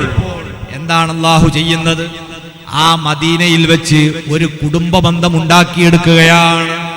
അങ്ങനെ ഹാശിം തങ്ങൾ അവിടെ വെച്ച് വിവാഹം നടത്തുന്നു സെൽമ എന്ന പെൺകുട്ടിയെ. ആ വിവാഹം കഴിഞ്ഞ് ഏതാനും മാസങ്ങൾ സന്തോഷത്തോടെ ജീവിച്ച് കച്ചവടാവശ്യാർത്ഥം മഹാനവറുകൾ ഫലസ്തീനിലേക്ക് പുറപ്പെട്ടു. ഫലസ്തീനിലെ ഗസ എന്ന പ്രദേശത്ത് വെച്ച് ആ കാലത്തു തന്നെ രോഗം ബാധിച്ച് മഹാനായ ഹാശിം തങ്ങൾ മരണപ്പെടുകയാണ്. തന്റെ ദൗത്യം അദ്ദേഹം നിർവഹിച്ചിട്ടുണ്ട്. അപ്പോഴേക്ക് ഭാര്യ സൽമ ഗർഭിണിയാണ്. ആ കുഞ്ഞിനെ ജനിക്കുന്നത് വരെ കാത്തു നിൽക്കാനോ ആ കുഞ്ഞിനെ ഒന്ന് കാണാനോ ഹാശിം തങ്ങൾക്ക് അവസരം ലഭിച്ചിട്ടില്ല. അങ്ങനെ സൽമ പ്രസവിക്കുന്നു. സുമുഖനായ ഒരാൺകുഞ്ഞാണ്. വല്ലാത്ത സൗന്ദര്യം, മുഖത്താകെ വല്ലാത്ത പ്രകാശം, തലയിൽ ഒരു ഭാഗത്ത് പ്രത്യേകമായ മുടിയിൽ വെളുത്ത കാഴ്ചക്ക് നല്ല സൗന്ദര്യം തോന്നിപ്പിക്കുന്ന പ്രത്യേകമായ ഒരു കളറും. അതും കൂടെ കണ്ടപ്പോൾ ആ കുഞ്ഞിന് അവർ പേരിട്ടു ശൈബ, ശൈബത്തുൽ ഹംദ് എന്നാണ് ആ കുട്ടിക്ക് പേരിട്ടത്. അങ്ങനെ ആ കുഞ്ഞ് പിതാവില്ലാതെ വളരുകയാണ്. ബനു നജ്ജാർ ഗോത്രത്തിൽ ഈ കുഞ്ഞിന് വല്ലാത്ത സ്നേഹം ലഭിച്ചു. കുട്ടി വളർന്നു. 7 വയസ്സോളം എത്തിയപ്പോൾ മക്കയിൽ ആരോ വന്ന് വിവരം പറഞ്ഞു, നിങ്ങളെ കൂട്ടത്തിൽപ്പെട്ട ഹാശിം മദീനയിൽ നിന്ന് മുമ്പ് ഒരു കല്യാണം കഴിച്ചു, അതിലൊരു കുഞ്ഞ് ജനിച്ചിട്ടുണ്ട്, മരണപ്പെട്ടു പോയ ഹാശിമിന്. ആ കുട്ടി മദീനയിലുണ്ട് എന്ന വിവരം മക്കയിൽ അറിഞ്ഞപ്പോൾ സഹോദരനായ മുത്വലിബ് ഈ കുഞ്ഞിനെ തേടി മദീനയിലേക്ക് പോകുകയാണ്. മദീനയിൽ ചെന്ന് ബനു നജ്ജാർ ഗോത്രത്തെ തേടിപ്പിടിച്ച് മഹാനവറുകൾ ഇങ്ങനെ അന്വേഷണം നടത്തി അവസാനം സെൽമയുടെ വീട്ടിലെത്തി ആ കുഞ്ഞിനെ ഒരു നോക്ക് കണ്ടപ്പോൾ സുബ്ഹാനല്ലാഹ് തന്റെ സഹോദരനായ ഹാശിമിനെ മുറിച്ചു വെച്ചതുപോലെയുണ്ട്. മരണപ്പെട്ടു പോയ സഹോദരന്റെ തനി പകർപ്പായ കുട്ടിയാണ്. കുഞ്ഞിനെ വാരിയെടുക്കുകയാണ്. ഇത് നിന്റെ അളാപ്പയാണെന്ന് പരിചയപ്പെടുത്തുകയാണ്. മുത്തലിബിന് വല്ലാത്ത സ്വീകരണം, ഓരോ വീട്ടിലും മാറി മാറി സ്വീകരണം. അവസാനം ഈ കുഞ്ഞുമായി പിരിയാനാകാത്ത ബന്ധം സ്ഥാപിച്ചു. തന്ത്രപൂർവം സെൽമയോട് പറഞ്ഞു, ഞാൻ ഇവനെ ഒന്ന് നമ്മളെ കുടുംബക്കാർക്കൊക്കെ മക്കയിൽ കാണിച്ചു കൊടുത്തിട്ട് തിരിച്ചു കൊണ്ടുവരാം. അവര് സമ്മതം കൊടുത്തു, മനമില്ല മനസ്സോടെ. അങ്ങനെ മുത്തലിബ് ഈ കുരുന്നിനെ ഒട്ടകപ്പുറത്ത് കയറ്റിയിട്ട് മക്കയിലേക്ക് യാത്ര ചെയ്യുകയാണ്. ഈ കുഞ്ഞിന്റെ പ്രത്യേകമായ സൗന്ദര്യവും മുഖഭാവവും മുഖത്ത് നിന്ന് കത്തിത്തിളങ്ങുന്ന ആ പ്രത്യേക പ്രകാശവും കാണുമ്പോ ആളുകൾ ഓടിക്കൂടുന്നു. ഇതാ കണ്ടോ ഒരു വല്ലാത്ത കുട്ടി. എല്ലാവരും യാത്രക്കുടനീളം ഈ കുഞ്ഞിനെ ശ്രദ്ധിക്കുന്നു. അവര് ചോദിക്കുന്നു, ഇതാരാണ്? അപ്പൊ മുത്തലിബ് പറയും, ഹാദാ അബ്ദുല്ലി, ഇതെന്റെ ഒരു അടിമയാണ്. തൽക്കാലം അവരോട് കഴിച്ചില്ലാൻ വേണ്ടി അങ്ങനെ ഒരു മറുപടി പറഞ്ഞു. അങ്ങനെ വന്നു മക്കയിലെത്തി. ആ രഹസ്യം മഹാൻ അവിടുന്ന് വിളിച്ചു പറഞ്ഞു, അതാ ഇബ്നു അഖീ, ഇതെന്റെ സഹോദരൻ ശൈബയുടെ മകനാ. എന്റെ സഹോദരൻ ഹാഷിമിന്റെ മകൻ ശൈബയാണ്. അങ്ങനെ മക്കയിൽ വമ്പിച്ച വരവേൽപ്പാണ്. പക്ഷേ നാട്ടുകാരപ്പോഴേക്ക് ഈ കുഞ്ഞിനെ വിളിച്ചു പരിചയപ്പെട്ടു പോയത് അബ്ദുൽ മുത്തലിബ് എന്നാണ്. മുത്തലിബായ പിതൃ സഹോദരൻ എന്റെ അടിമയാണ് എന്നല്ലേ പറഞ്ഞത്. അതാട്ട് നാട്ടിൽ പാട്ടായി. അങ്ങനെ അബ്ദുൽ മുത്തലിബ് എന്ന് പേര് വീണു. അബ്ദുൽ മുത്തലിബ് എന്ന ആ മഹാന്റെ യഥാർത്ഥ പേരേതാ? ശൈബ എന്നാണ്. അങ്ങനെ അബ്ദുൽ മുത്തലിബ് എന്ന കുട്ടി എല്ലാ കുട്ടികളിൽ നിന്നും വേറിട്ടൊരു കുട്ടി. റസൂലുള്ളാഹിന്റെ വല്യപ്പമാർക്കൊക്കെ ഉണ്ടാ സ്വഭാവം. അവരാരും മുശ്രിക്കീങ്ങളല്ല. ഒരിക്കൽ പോലും പ്രതിമകളെ മുമ്പിൽ തല കുനിച്ചില്ല. മദ്യം ചായ കുടിക്കും പോലെ കുടിക്കുന്ന കാലഘട്ടമാണ്. അബ്ദുൽ മുത്തലിബ് അത് സ്വയം നിഷിദ്ധമാക്കി. വളരെ ദയാലുവാണ്. പക്ഷികൾക്കും പറവകൾ മുതൽ ഇഴജന്തുക്കൾ, ഹിംസ്ര ജീവികൾക്ക് പോലും അന്നദാനം നടത്തുന്ന വല്ലാത്ത പ്രിയമുള്ള മനുഷ്യനാണ്. അങ്ങനെ ജനങ്ങളുടെ സ്നേഹത്തിന് പാത്രമായപ്പോൾ സഹോദരന്റെ മരണശേഷം, പിതൃ സഹോദരന്റെ മരണശേഷം മക്കയുടെ നായകത്വ പദവി അബ്ദുൽ മുത്തലിബിന്റെ കയ്യിലെത്തുന്നു. അങ്ങനെ അബ്ദുൽ മുത്തലിബിലൂടെ മക്ക സുശക്തമായ ഒരു ഭരണം കാഴ്ചവെച്ച് മുന്നോട്ട് പോകുകയാണ്. അദ്ദേഹം പിന്നീട് വിവാഹം കഴിച്ചു. ആ വിവാഹത്തിൽ ഒരു കുഞ്ഞ് ജനിച്ചു. അബ്ദുൽ മുത്തലിബിന്റെ ആദ്യത്തെ കുട്ടിയുടെ പേര് ഹാരിസ് എന്നാണ്. അങ്ങനെ ആ കുഞ്ഞ് മാത്രമായി. കുട്ടിക്ക് പ്രായപൂർത്തിയെത്തുന്നത് വരെ വേറെ കുട്ടികളൊന്നും ജനിച്ചിട്ടില്ല. അങ്ങനെ അല്ലാഹു സുബ്ഹാനഹു വ തആല ആസൂത്രിതമായി കരുക്കൾ നീക്കുകയാണ്. ഹബീബിന്റെ തിരുപ്പിറവിക്ക് മുമ്പായി മദീനയിൽ ഒരു കെട്ടുബന്ധം അവിടെ ഉണ്ടാക്കി വെച്ചു. എന്നാൽ അതിനു മുമ്പ് തന്നെ വേറെ ഒരു കാര്യം കൂടി മദീനയിൽ അല്ലാഹു ചെയ്തു വെച്ചിട്ടുണ്ട്. അതെന്താ? തുബ്ബ എന്ന പേരിൽ യമനിൽ ഒരുപാട് ഭരണകർത്താക്കൾ ഉണ്ടായിരുന്നു. ഒരു പരമ്പര തന്നെ. ഈജിപ്തിൽ ഫറോവ എന്ന പേരിൽ ഭരണാധികാരികളുള്ളതുപോലെ അതിൽപ്പെട്ട ഒരു രാജാവ് ഒരിക്കൽ മദീനയെ ആക്രമിക്കാൻ ലക്ഷ്യം വെച്ചു വന്നപ്പോൾ അദ്ദേഹം മാരകമായ രോഗം പിടിപെട്ട് പ്രയാസപ്പെട്ടപ്പോൾ ആ കാലഘട്ടത്തിലെ പുരോഹിതന്മാര് പറഞ്ഞു, നിങ്ങൾക്ക് ഈ അസുഖം ഏത് വൈദ്യനെ കാണിച്ചിട്ടും ശിഫയാകാതെ വന്നപ്പോൾ അതിന്റെ കാരണം മറ്റൊന്നല്ല, ഈ യസിരിബ് എന്ന് പേരുള്ള ഈ നാട് അന്ത്യ ദൈവദൂതർ ഹിജറ വരാൻ പോകുന്ന മണ്ണാണ്. അതുകൊണ്ട് ഈ നാട്ടിൽ നിങ്ങൾ അക്രമം നടത്താൻ ഉദ്ദേശിച്ച് വന്നതുകൊണ്ടാണ് അല്ലാഹു നിങ്ങൾക്ക് അസുഖം തന്നത്. അതിൽ നിങ്ങൾ പാശ്ചാത്തപിച്ചാൽ നിങ്ങളെ രോഗം മാറും. രാജാവ് പാശ്ചാത്തപിച്ചു, രോഗം സുഖപ്പെട്ടു. അതിന് പരിഹാരമെന്നോണം അദ്ദേഹം ഒരു കാര്യവും കൂടെ ചെയ്തു. നല്ല ഒരു 2 നില വീട് നിർമ്മിച്ചിട്ടെന്ത് തീരുമാനിച്ചു? ഈ വീട് അന്ത്യ ദൈവദൂതർ ഇവിടേക്ക് ഹിജറ വരുന്ന സമയത്ത് താമസിക്കാൻ വേണ്ടി എന്റെ വകയാകുന്നു. അങ്ങനെ ആ വീടിന്റെ ചാവി ബനു നജ്ജാർ ഗോത്രത്തിൽപ്പെട്ട ഒരു മഹാന്റെ കയ്യിലേൽപ്പിച്ചു കൊടുത്തു. നിങ്ങൾക്കിവിടെ താമസിക്കാം, എന്നാൽ നിങ്ങൾക്ക് ഈ വീട് അന്ത്യദൈവദൂതർ ഇവിടെ ഹിജ്റ വരുന്ന സമയത്ത് അവർക്ക് താമസിക്കാൻ വേണ്ടി ഒഴിഞ്ഞു കൊടുക്കണം. ആ നിബന്ധനയോടെ ഒരാളെ കയ്യിൽ ചാവി ഏൽപ്പിച്ചു. അങ്ങനെ തലമുറകളായി ഈ നിബന്ധനയോടെ ചാവി ഇങ്ങനെ കൈമാറി വരികയാണ്. അങ്ങനെയാണ് ഹിജ്റ പോയ കാലത്ത് അള്ളാന്റെ ഹബീബ് മദീനയിലേക്ക് കാലുകുത്തിയപ്പോ എല്ലാവരും വന്ന് ഒട്ടകത്തിന്റെ കടിഞ്ഞാണ് പിടിച്ചു. നബിയെ, അവിടെ നിന്ന് എന്റെ വീട്ടിൽ വന്ന് താമസിച്ചാലും അല്ല എന്റെ വീട്ടിലേക്ക് വന്നാലും പിടിയും വലിയുമായപ്പോ മുത്തനബി പറഞ്ഞില്ലേ,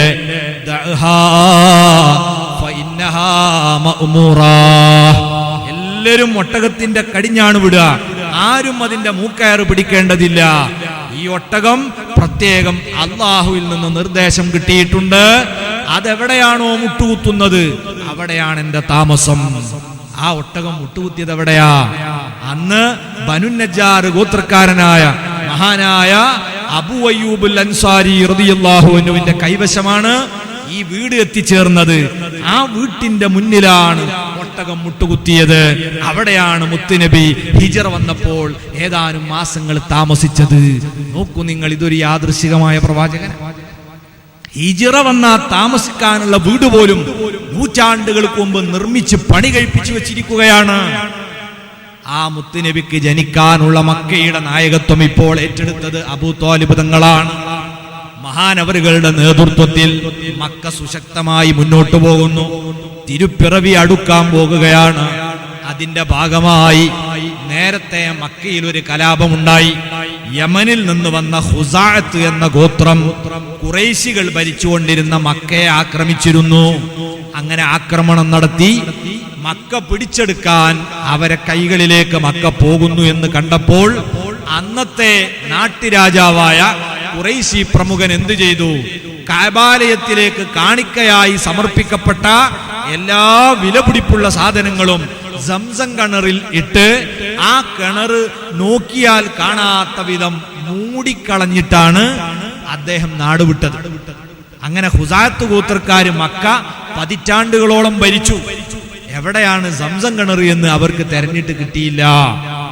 അങ്ങനെ പിന്നീട് മുത്തുനബിയുടെ പിതൃ പരമ്പരയിൽപ്പെട്ട മഹാനായ ഖുസൈ എന്ന മഹാനാണ് ഖുസാഅത്തിൽ നിന്നും മക്കയെ വീണ്ടും തിരിച്ചു പിടിക്കുന്നത്. അങ്ങനെ അദ്ദേഹം ഭരിച്ച കാലത്തും എവിടെയാണ് സംസം എന്ന് പിന്നെ ആർക്കും മനസ്സിലായില്ല.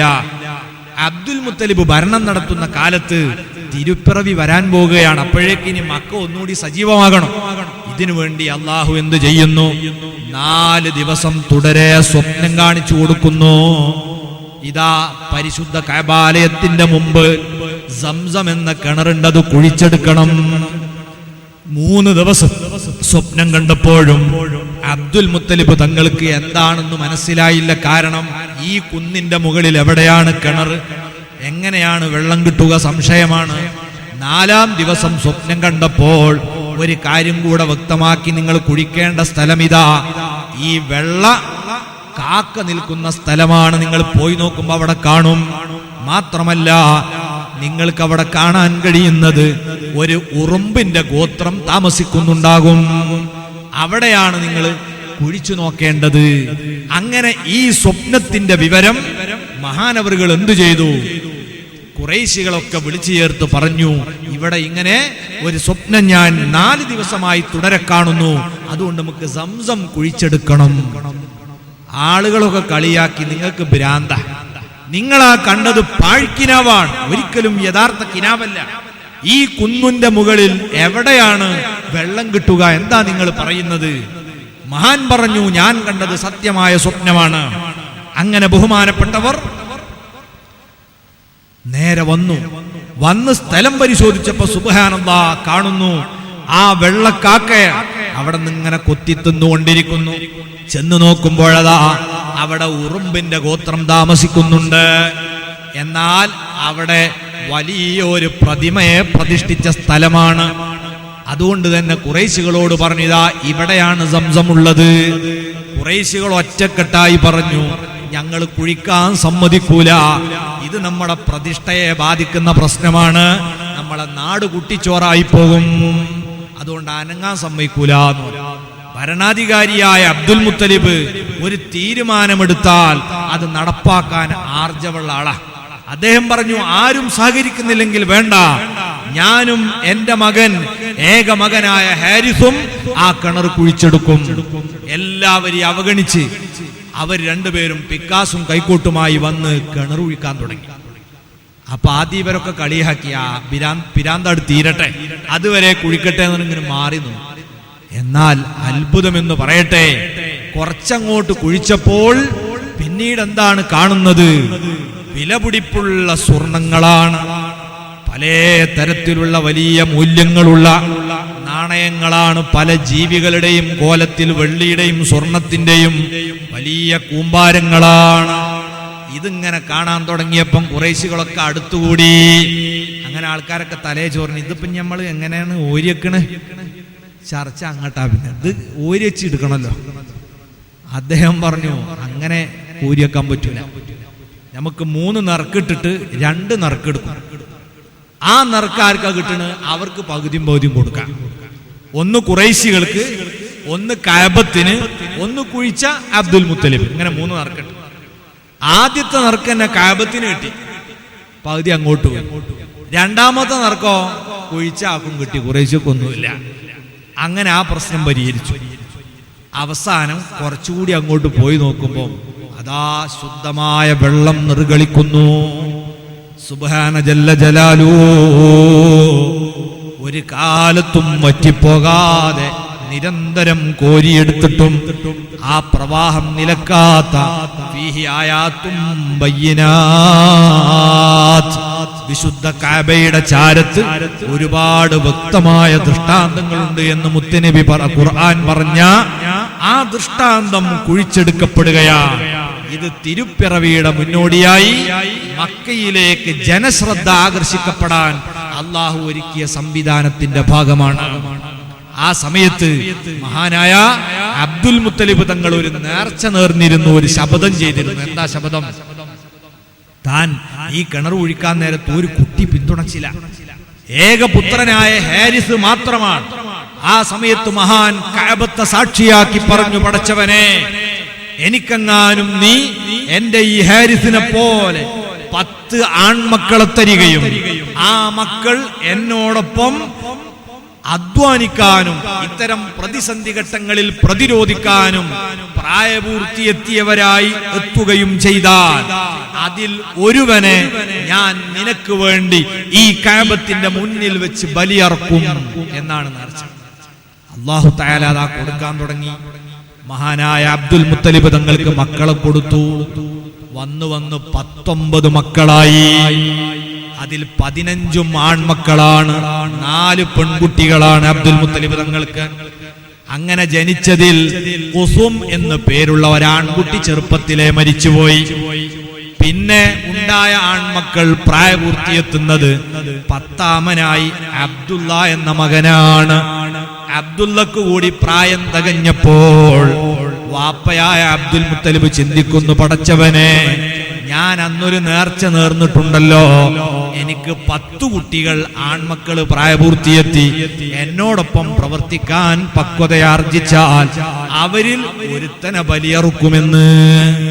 അങ്ങനെ മക്കളൊക്കെ വിളിച്ചു ചേർത്ത് ഈ നേർച്ചയുടെ കാര്യം പറഞ്ഞു. കുട്ടികളൊക്കെ റെഡിയാണ്, നിങ്ങൾ ചെയ്തോളൂ, നിങ്ങൾ നറുക്കിട്ട് തീരുമാനിച്ചോളൂ എന്ന് പറഞ്ഞു. മഹാനായ അബ്ദുൽ മുത്തലിബിന്റെ മനസ്സിലുണ്ട്, പടച്ചോനെ, ഏത് കുട്ടി നറുക്ക് വീണാലും തിരക്കടില്ല, അബ്ദുള്ള വികരുതേന. കാരണം കുട്ടികളെ കൂട്ടത്തുനിന്ന് ഇത്ര സൗന്ദര്യമുള്ള സൽസ്വഭാവമുള്ള വേറെ ഒരു കുട്ടിയില്ല. പിതാവിന്റെ കൂടെ എപ്പോഴും ഉണ്ടാകും, വാപ്പാക്ക് എല്ലാ വിഷയത്തിലും ഒത്താശ ചെയ്യും. അങ്ങനെ ഉണ്ടാവില്ല മക്കളെ കൂട്ടത്തിലും. ഉള്ളിന്റെ ഉള്ളിൽ നമുക്ക് കൂടുതൽ സ്നേഹമുള്ള ഒരാളുണ്ടാവും. എന്നാൽ മറ്റുള്ള മക്കളെ മുമ്പിൽ ഒരിക്കലും ആ വ്യത്യാസം നമ്മൾ കാണിക്കാൻ പാടില്ല എന്ന് നമ്മളെ പഠിപ്പിക്കാനാണ് പ്രത്യേകമായി സൂറത്ത് യൂസുഫ് അള്ളാഹു നമുക്ക് അവതരിപ്പിച്ചു തന്ന പല ലക്ഷ്യങ്ങളിൽ ഒന്ന്. 100ഓളം ലക്ഷ്യങ്ങൾ ആ സൂറത്തിന്റെ പിന്നിൽ പണ്ഡിതന്മാർ എണ്ണി പറഞ്ഞിട്ടുണ്ട്. അതിലൊന്ന് ഇതാണ്, ഏതെങ്കിലും ഒരു കുട്ടിയോട് പ്രത്യേകം സ്നേഹം പ്രകടിപ്പിച്ച് പരസ്യമായി പ്രകടിച്ചു പോയാൽ അതിന്റെ ദുരന്തം നമ്മളെ കുടുംബത്തെ വേട്ടയാടും. എന്നാൽ മനസ്സിന്റെ ഉള്ളിൽ അങ്ങനെ സംഭവിച്ചേക്കാം, അതിന് തെറ്റില്ല. അതുകൊണ്ട് മനസ്സുകൊണ്ട് ആഗ്രഹിക്കുന്നത് അബ്ദുള്ളന്റെ പേരിൽ നറുക്ക് വീഴരുതെന്നാണ്. എന്നാൽ എല്ലാ മക്കളെയും പേരിൽ നറുക്കെഴുതി. നറുക്കിട്ടപ്പോൾ പേടിച്ചത് തന്നെ സംഭവിച്ചു. അബ്ദുള്ള തങ്ങളെ പേരിലാണ് നറുക്ക് വീഴുന്നത്. മഹാനവറുകൾ തീരുമാനിച്ചാൽ ഒരിക്കലും അതിൽ നിന്ന് പിന്തിരിയില്ല എന്ന് എല്ലാവർക്കും അറിയാം. പക്ഷേ ഖുറൈശികൾ ഈ വാർത്ത കേട്ട് ഞെട്ടി. എങ്ങനെ അബ്ദുൽ മുത്തലിബിനെ പിന്തിരിപ്പിക്കും? അന്ന് സംസം കുഴിക്കുമ്പനെ നമ്മൾ അനുഭവിച്ചതല്ലേ.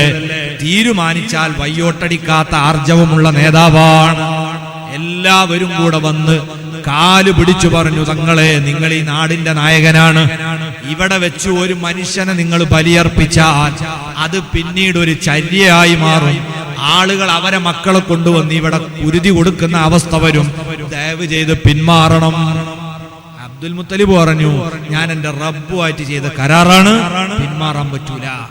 അങ്ങനെ അബ്ദുള്ള തങ്ങളെ കയ്യും കാലും കെട്ടി ആ കുഞ്ഞിനെ അറുക്കാൻ വേണ്ടി കത്തിയെടുത്തപ്പോൾ സഹോദരനായ അബ്ബാസ് തങ്ങൾ വാപ്പയുടെ കയ്യിൽ നിന്നും തന്റെ ഇക്കാക്കയായ അബ്ദുല്ലാനെ പിടിച്ചു വലിച്ച് രക്ഷപ്പെടുത്തുകയാണ്. പണ്ഡിതന്മാര് പറഞ്ഞത് കാണാം, അബ്ദുള്ള തങ്ങൾ മരിക്കുന്നതുവരെ ആ വലി കാരണം ഉണ്ടായ മുറിയുടെ അടയാളം മുഖത്ത് നിലനിന്നിരുന്നു.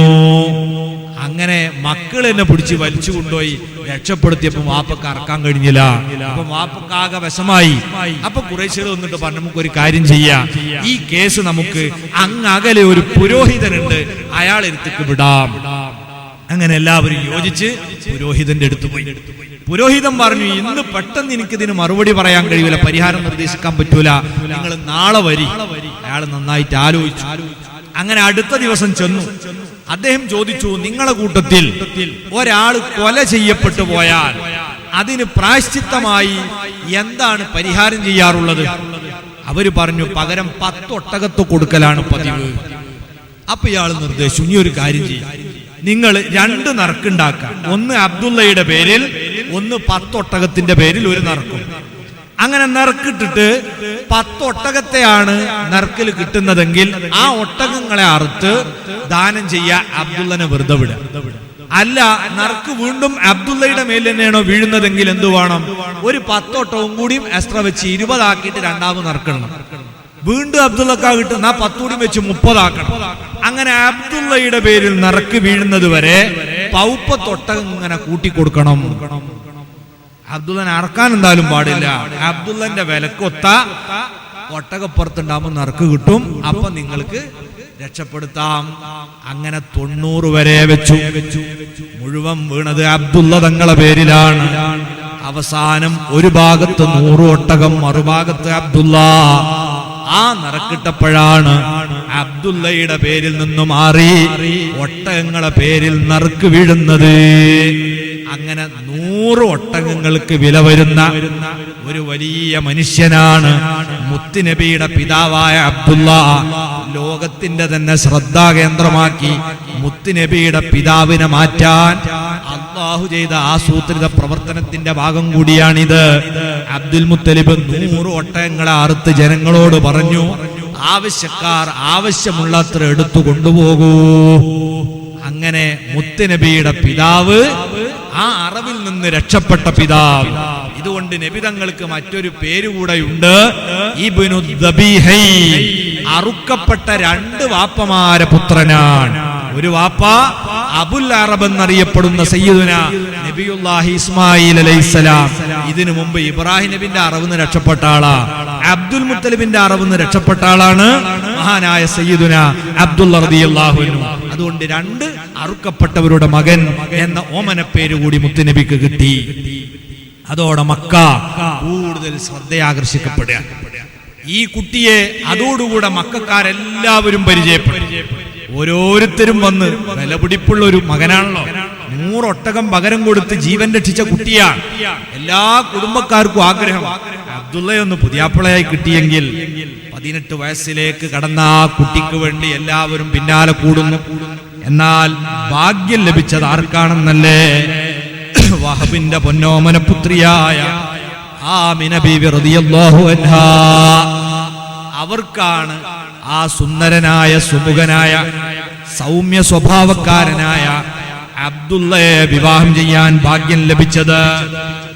അവര് തമ്മിലുള്ള വിവാഹം ഖുറൈശികൾ മുഴുവനും പങ്കെടുത്ത് കെങ്കേമമായി നടക്കുകയാണ്. അവരെ ദാമ്പത്യം മഹാനായ ഇബ്നു കസീർ റഹിമഹുല്ലാഹ് അൽ ബിദായത്തു വൻ നിഹായ എന്ന ഗ്രന്ഥത്തിലും സീറത്തുൽ ഹലബിയയിലും ഒക്കെ ഉദ്ധരിച്ചതനുസരിച്ച് 7 കൊല്ലക്കാലം ഇവർ ഒന്നിച്ച് ജീവിച്ചിട്ടുണ്ട് എന്നാണ്. ആമിന ബീവിയും അബ്ദുള്ള തങ്ങളും അങ്ങനെ 7 കൊല്ലമായിട്ടും മക്കളുണ്ടായിട്ടില്ല. 7ാമത്തെ വർഷം മഹാനവറുകളതാ നാട്ടിൽ നിന്ന് സാധാരണ പോകുന്നത് പോലെ സിറിയയിലേക്ക് കച്ചവടത്തിന് പോകുകയാണ്.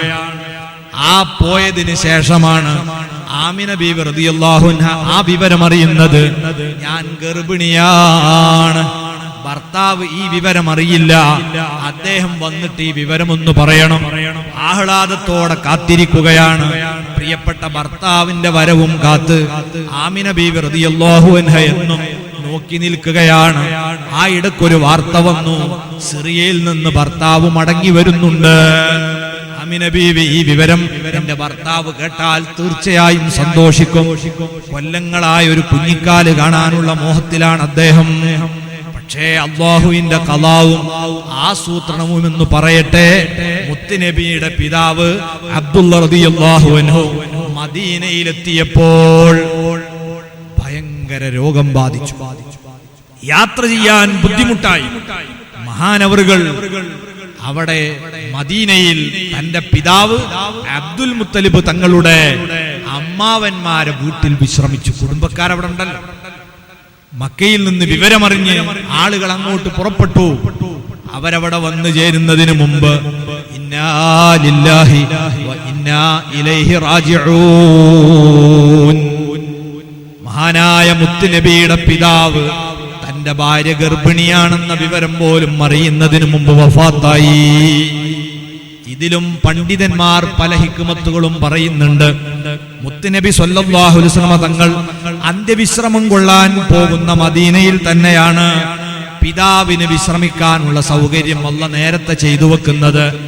രണ്ടാമതായി മുത്തുനബി സ്വല്ലല്ലാഹു അലൈഹി വസല്ലം തങ്ങൾക്ക് എന്തിനാണ് ചെറുപ്പത്തിൽ തന്നെ മാതാപിതാക്കളെ അല്ലാഹു പിൻവലിച്ചത്? അതിന്റെ പിന്നിൽ വലിയൊരു അജണ്ടയുണ്ട്. അള്ളാന്റെ ഹബീബിനെ തർബീയത്ത് ചെയ്യേണ്ടത് മനുഷ്യരല്ല, അവിടുത്തെ അദബ് പഠിപ്പിക്കേണ്ടത് പ്രപഞ്ചനാഥനായ അല്ലാഹുവാണ്. അതാണ് മുത്തുനബി പറഞ്ഞത്, അദ്ദബനി റബ്ബി ഫഅഹ്സന തഅദീബി, എന്നെ മര്യാദ പഠിപ്പിച്ചത് എന്റെ റബ്ബാണ്. ആ റബ്ബ് എനിക്ക് നല്ല മര്യാദയാണ് തന്നത്. മാതാപിതാക്കളുടെ മര്യാദ പരിശീലനമൊന്നും വേണ്ടാതെ അല്ലാഹു തന്നെ നേരിട്ട് തർബിയത്ത് നടത്താൻ ഉദ്ദേശിച്ചതിനാലാണത്രേ പിതാവിനെയും മാതാവിനെയും നേരത്തെ വിളിച്ചത്.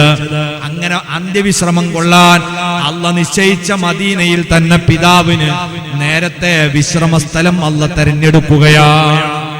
അങ്ങനെ മഹദിയായ ആമിന ബീവി റളിയല്ലാഹു അൻഹ ഈ വിവരമറിയുന്നു. വളരെ സങ്കടത്തിലാണ് അവർ, വല്ലാത്ത പ്രയാസത്തിലാണ്. പക്ഷേ ആമിന ബീവിക്ക് മനസ്സിന് ദുഃഖമില്ലാതിരിക്കാൻ അല്ലാഹു ഇടപെടുന്നു. ഓരോ മാസത്തിലും മഹാന്മാരായ മാലാഖമാരെ അയച്ചുകൊണ്ട് സന്തോഷ വാർത്ത അറിയിക്കുന്നു. ദിവസവും ഒരുപാട് സുവിശേഷങ്ങളുള്ള സ്വപ്നം കാണുന്നു. ഒരു വേദനയുമില്ലാത്ത, പ്രയാസമില്ലാത്ത, ഗർഭിണികൾക്ക് സാധാരണ ഉണ്ടാകുന്ന ഒരു ബുദ്ധിമുട്ടുമില്ലാത്ത നല്ല ഗർഭമാണ്. മനസ്സിന് ശാന്തിയാണ്. മാലാഖമാരുടെ സന്തോഷ വാർത്തകൾ മാത്രമാണ്. അങ്ങനെ മഹദി അവറുകൾ ഗർഭവുമായി മുന്നോട്ട് പോകുമ്പോഴാണ് ഒന്നുകൂടി ലോകത്തിന്റെ ശ്രദ്ധ മക്കയിലേക്ക് കൊണ്ടുവരണം. തിരുപ്പിറവി അടുക്കുകയാണ്. ഇതിനുവേണ്ടി അല്ലാഹു ചെയ്ത മറ്റൊരു ഹിക്മത്ത് നോക്കൂ നിങ്ങൾ. അങ്ങ് യമനിലെ രാജാവായ അബ്രഹത്ത് സ്വൻആ പട്ടണത്തിൽ ഒരു വലിയ കൊട്ടാരം പണിതു, ഒരു ദേവാലയം ഉണ്ടാക്കി. അയാൾക്കൊരസൂയ, കാഴ്ചക്ക് ഒന്നുമില്ലാത്ത വെറും ചതുരത്തിലുള്ള കല്ല് കൊണ്ട് മാത്രം നിർമ്മിച്ച ഒരു ചെറിയ കെട്ടിടമല്ലേ കഅബാലയം. ആ കഅബത്തിലേക്ക് ലോകത്തിന്റെ ഭാഗത്ത് നിന്ന് മുഴുവനും ആളുകൾ വരുന്നു. ഇയാളുണ്ടോ വിവരറിയുന്നത്? ഇത് അള്ളാന്റെ പ്രവാചകൻ അന്ന് ദുആ ചെയ്തതല്ലേ? പടച്ചവനെ, ജനഹൃദയങ്ങളെ അങ്ങോട്ട് തിരിച്ചുവിടണമേ. അതുകൊണ്ട് വേറെ ഒന്നും കാണാനില്ലാത്ത കരിമ്പാറക്കൂട്ടങ്ങൾക്കിടയിൽ കരിമ്പാറയിൽ നിന്ന് വെട്ടിയെടുത്ത കല്ലുകൾ ഉപയോഗിച്ച് ഉണ്ടാക്കിയ കാഴ്ചക്കത്ര സൗന്ദര്യമൊന്നുമില്ലാത്ത ഈ ഭവനം ലക്ഷ്യമാക്കി ജനങ്ങൾ ഒഴുകുന്നു. അസൂയക്കാരനായ അബ്രഹത്ത് നല്ല സുന്ദരമായ ഒരു കെട്ടിടമുണ്ടാക്കി ലോകത്ത് വിളംബരം ചെയ്തു, ഇനിമേൽ ആരും ഹജ്ജിനു മക്കയിലേക്ക് പോകേണ്ടതില്ല, സ്വനആയിലേക്ക് വന്നേക്കുക. അങ്ങനെ അയാള് വിളംബരപ്പെടുത്തിയ വാർത്ത മക്കക്കാരറിഞ്ഞു. അവര് ദുർബലരാണ്. ഒരു കെട്ടുറപ്പുള്ള ഒരു സേനയോ ഒരു പ്രതിരോധ ശക്തിയോ ഒന്നും അവർക്കില്ല. അവരൊരു നാട്ടു ഭരണം, അതിങ്ങനെ മുന്നോട്ട് പോകാൻ. പക്ഷേ ഈ പ്രസ്താവവും ഈ ആഹ്വാനവും മക്കക്കാരെ ചൊടിപ്പിച്ചു. മക്കയിലെ അദ്നാൻ ഗോത്രത്തിൽപ്പെട്ട ഒരു ചെറുപ്പക്കാരൻ എന്ത് ചെയ്തു? ഇതിൽ പ്രതിഷേധിച്ചുകൊണ്ട് സ്വനായിലേക്ക് പോയി. അയാൾക്ക് ചെയ്യാൻ കഴിയുന്ന ഒരു സേവനം അയാൾ ചെയ്തു. അതെന്താ? അയാള് മലവിസർജനം നടത്തി അതല്പം വാരിയിട്ട് അതിന്റെ ചുമരുമേ തേച്ചിട്ട് മൂപ്പർക്ക് പതിനേ കഴിയുള്ളൂ. പക്ഷെ ഇത് അബ്രഹത്തിനെ പ്രകോപിപ്പിച്ചു. അയാള് ആയിരക്കണക്കിന് പട്ടാളത്തെ സജ്ജീകരിച്ചു. അതിന്റെ മുൻനിരയിൽ ആനപ്പടയെ തന്നെ തയ്യാറാക്കി. അങ്ങനെ കഅബം പൊളിക്കാൻ അദ്ദേഹം മക്കയിലേക്ക് പ്രയാണം ആരംഭിച്ചു. ലോകത്ത് ഈ വാർത്ത കേട്ടു. വലിയ ആനപ്പട മക്കയിലേക്ക് പോയിട്ടുണ്ട്. മക്ക ജനശ്രദ്ധ ആകർഷിക്കുകയാണ്. അങ്ങനെ പട്ടാളത്തെയുമായി അബ്രഹത്ത് വന്നു. അദ്ദേഹം മുഹമ്മസ് എന്ന പ്രദേശത്ത് മിനായുടെ പരിസരത്തിൽ തന്റെ സൈനികരെ തമ്പടിപ്പിച്ച് ഒരു ദിവസം അവിടെ തങ്ങിയിട്ട് പറഞ്ഞു, ഇനി ആരും കാത്തു നിൽക്കേണ്ടതില്ല, മക്കയിലേക്ക് ഇരച്ചു കയറി മക്കക്കാരുടെ എല്ലാ സമ്പത്തും കൊള്ളയടിക്കുക. അവർക്കുള്ളത് കന്നുകാലികളാണ്, ആടുകളും ഒട്ടകവും. ഇത് മുഴുവനും കൊള്ള ചെയ്ത് ഇവർ പിടിച്ചുകൊണ്ടുപോയി. നിസ്സഹായരായ മക്കക്കാർ അബ്ദുൽ മുത്തലിബിനോട് സങ്കടം പറഞ്ഞു. അദ്ദേഹം കഅബത്തിങ്കൽ ചെന്ന് അള്ളാഹിനോട് ദുആ ചെയ്തു, പടച്ചവനെ, ഞങ്ങൾക്കൊന്നും ചെയ്യാൻ കഴിയില്ല, ഇത് നിന്റെ ഭവനമാണ്, ഇതിനെ നീ തന്നെ സംരക്ഷിക്കുക, ഞങ്ങൾ ദുർബലരാണ് അല്ലാഹ്. പടച്ചവന്റെ മുമ്പിലേക്ക് പ്രശ്നം അവതരിപ്പിച്ചു. എന്നാൽ അബ്രഹത്ത് കഅബം പൊളിക്കുന്നതിന് മുമ്പൊന്ന് തീരുമാനിച്ചു, നമ്മളോട് സഹകരിക്കുകയാണെങ്കിൽ നമ്മൾ അവരെ കൊല്ലാതെ കഅബം മാത്രം പൊളിച്ചു പോരാം. അതുകൊണ്ട് മക്കയുടെ നായകനുമായ ഒരു സംഭാഷണം നടത്തണം, അബ്ദുൽ മുത്തലിബിനെ നിങ്ങളൊന്ന് കൂട്ടിക്കൊണ്ടുവരണം. അങ്ങനെ സേന വന്ന് അബ്ദുൽ മുത്തലിബിനോട് പറഞ്ഞു, നിങ്ങളുമായിട്ട് ചർച്ചയ്ക്ക് ഞങ്ങളെ രാജാവ് തയ്യാറാണ്, നിങ്ങൾ വരണം. അബ്ദുൽ മുത്തലിബ് തങ്ങളങ്ങ് ചെന്നു. സുബ്ഹാനല്ലാഹ്, ആ മഹാനുഭാവനെ നേർക്ക് നേരെ കണ്ടപ്പോൾ അബ്രഹത്ത് ഇരുന്നിടത്തുനിന്ന് എഴുന്നേറ്റു, ഇരുന്ന സീറ്റിലിരുത്തി. ഇത് വല്ലാത്തൊരബദ്ധമായി എന്ന് അനുയായികൾ പറഞ്ഞു. നിങ്ങൾ എന്താ ചെയ്തത്? നമ്മൾ കൊല്ലാനും തകർക്കാനും വേണ്ടി വന്ന ഒരു നാടിന്റെ ഭരണാധികാരിയെ നിങ്ങൾ നിങ്ങളെ സീറ്റിലിരുത്തുക. പക്ഷേ ചില ആളുകൾ അങ്ങനെയാണല്ലോ, എത്ര എതിർപ്പുണ്ടെങ്കിലും ആളെ നേർക്കേരോട് കണ്ടാൽ അറിയാതെ എഴുന്നേറ്റ് പോകും ചില ആൾക്കാർ. അങ്ങനെ സംഭവിച്ചത്. അവസാനം രണ്ടാളും നിലത്തിരുന്ന് ചർച്ച നടത്തി. അബ്ദുൽ മുത്തലിബിനോട് ചോദിച്ചു, നിങ്ങൾക്ക് എന്താ പറയാനുള്ളത്? അബ്ദുൽ മുത്തലിബ് പറഞ്ഞു, എനിക്ക് പറയാനുള്ളത്, നിങ്ങൾ കൊള്ളയടിച്ച കൂട്ടത്തിൽ ഈ സാധുവിന്റെ 200 ഒട്ടകങ്ങളുണ്ട്, ആ ഒട്ടകം നിങ്ങൾ തിരിച്ചു തരണം. അബ്രഹത്ത് പരിഹാസത്തോടെ ചിരിച്ചു. നിങ്ങളാണ് ഒരു നാടിന്റെ ഭരണാധികാരി, നിങ്ങളെ നാട് തകർക്കാൻ ഞങ്ങൾ വന്നു, മുഴുവൻ ആളുകളുടെയും സമ്പത്ത് കൊള്ള ചെയ്തു, കഅബം പൊളിക്കാൻ പോകുകയാണ്.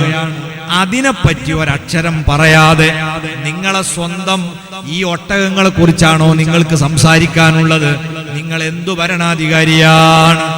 മഹാനായ അബ്ദുൽ മുത്തലിബ് തങ്ങൾ പറഞ്ഞു, ഓ സഹോദരാ, ഞാൻ ഒട്ടകങ്ങളുടെ ഉടമയാണ്, അതുകൊണ്ടാണ് ഞാൻ ഒട്ടകത്തിന്റെ കാര്യം സംസാരിച്ചത്. ആ പരിശുദ്ധ കഅബാലയമുണ്ടല്ലോ, അതിന്റെ ഉടമസ്ഥൻ ഞാനല്ല, അത് അർഹമുർ റഹീമീനായ ഒരു റബ്ബ് അതിനുണ്ട്. ആ കഅബത്തിന്റെ കാര്യം അല്ലാഹു ഏറ്റെടുത്തുകൊള്ളും, എനിക്ക് എന്റെ ഒട്ടകത്തിന്റെ കാര്യമേ പറയാനുള്ളൂ. അപ്പൊ അബ്രഹത്ത് പറഞ്ഞു, എന്നാലൊരു കാര്യമില്ലേ, ഏത് റബ്ബാണ് ഇന്നത്തെ ദിവസം എന്നിൽ നിന്ന് ആ കഅബത്തെ രക്ഷിക്കാൻ? നിന്റെ ഒരു റബ്ബിനും കഴിയൂല. അബ്ദുൽ മുത്തലിബ് പറഞ്ഞു, അത് നമുക്ക് കാണാം, നിങ്ങൾ എന്റെ ഒട്ടകം തരൂ. അയാൾ പറഞ്ഞു, ഒട്ടകത്തെ കൊടുത്തേക്കൂ. അബ്ദുൽ മുത്തലിബ് 200 ഒട്ടകമായിട്ട് വന്ന് കഅബത്തിന്റെ മുറ്റത്ത് വെച്ച് മുഴുവനും അറുത്ത് ജനങ്ങൾക്ക് ദാനം ചെയ്തു. എല്ലാവരും കഴിച്ചോളൂ, കാരണം ഇതെങ്കിലും കിട്ടി, അത് കിട്ടി, പട്ടിണിയിലാണ് ആളുകളെ. അവർക്ക് ഈ ഒട്ടകം തിന്നാൻ കൊടുത്തു. അപ്പോഴേക്ക് പിന്നെ അതാ അബ്രഹത്തിന്റെ നേതൃത്വത്തിൽ ആനപ്പടയെ വിശുദ്ധ കഅബാലയത്തിന് നേരെ തിരിക്കുകയാണ്. പക്ഷേ ആനകളെ ഖിബിലയുടെ നേരെ നടത്തുമ്പോ അവയതാ നിലത്തിരിക്കുന്നു, ഒരടി മുന്നോട്ട് വെക്കുന്നില്ല.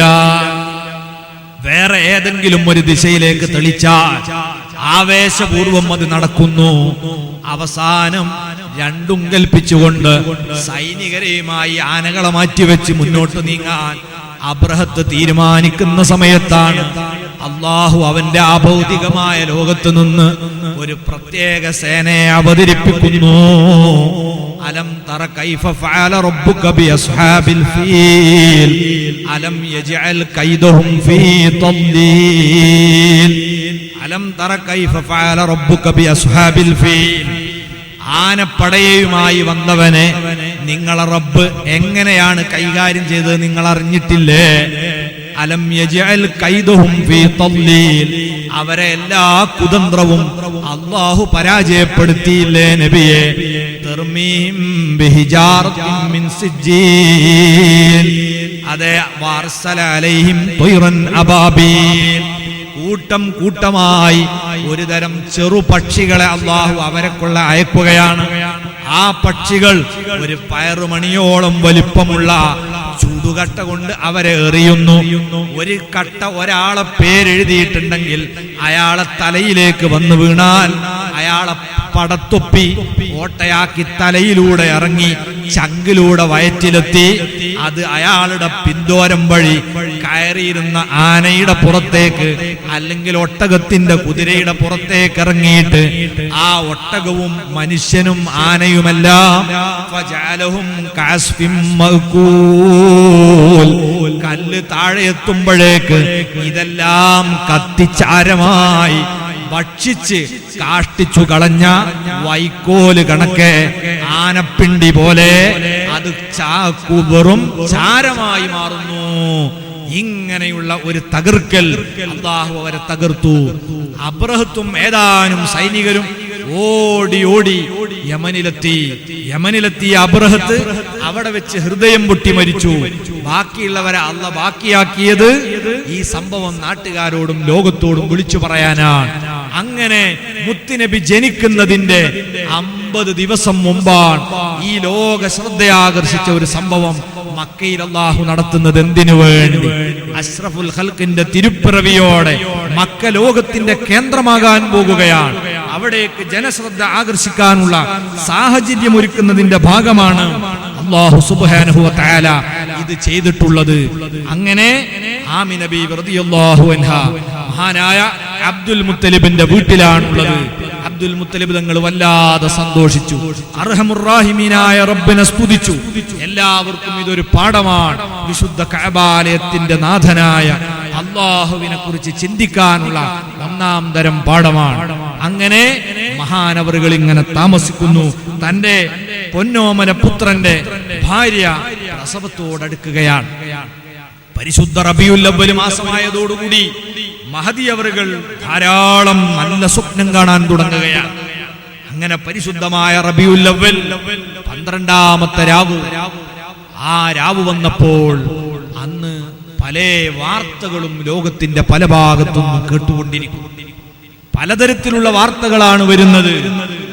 യൗമുൻ തഫറസ ഫീഹിൽ ഫുർസു അന്നഹുമു ഖദ് ഉൻദിറു ബിഹുലൂലിൽ ബുഅസി വന്നിഖമി മൗലായ സ്വല്ലി വസല്ലിം ദായിമൻ അബദാ അലാ ഹബീബിക ഖൈരിൽ ഖൽഖി കുല്ലിഹിം. പരിശുദ്ധ റബീഉൽ അവ്വൽ മാസമായപ്പോഴേക്ക് ലക്ഷണം പറയാൻ കെൽപ്പുള്ളവരൊക്കെ പറയാൻ തുടങ്ങി.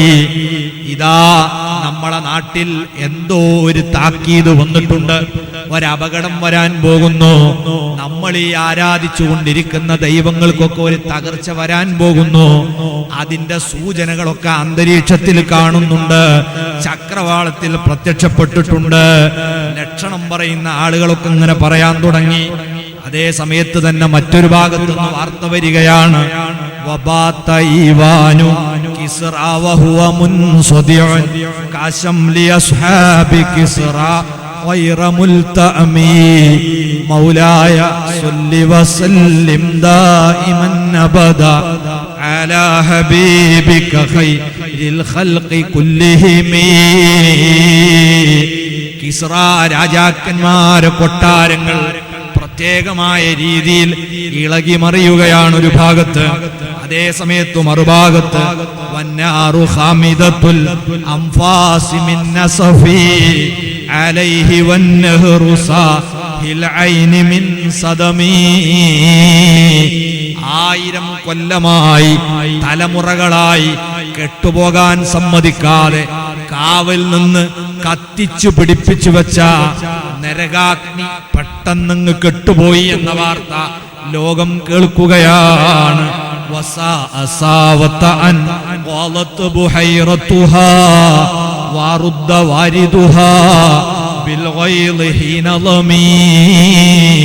മൗലായ സ്വല്ലി വസല്ലിം ദായിമൻ അബദാ അലാ ഹബീബിക ഖൈരിൽ ഖൽഖി കുല്ലിഹിം. സാവാ പ്രദേശത്തുകാർ ദിവ്യത്വം ആരോപിച്ച് ആരാധിച്ചു കൊണ്ടിരുന്ന ഒരു നദിയാണ് പെട്ടെന്നൊരു സുപ്രഭാതത്തിൽ ഒരു തുള്ളി വെള്ളവുമില്ലാതെ ഉൾവലിഞ്ഞു പോകുന്നു. ആരാധനകൾ അർപ്പിക്കാനും ദാഹം മാറ്റാനും വന്നവർ ഈർഷ്യതയോടെ മടങ്ങുന്നു.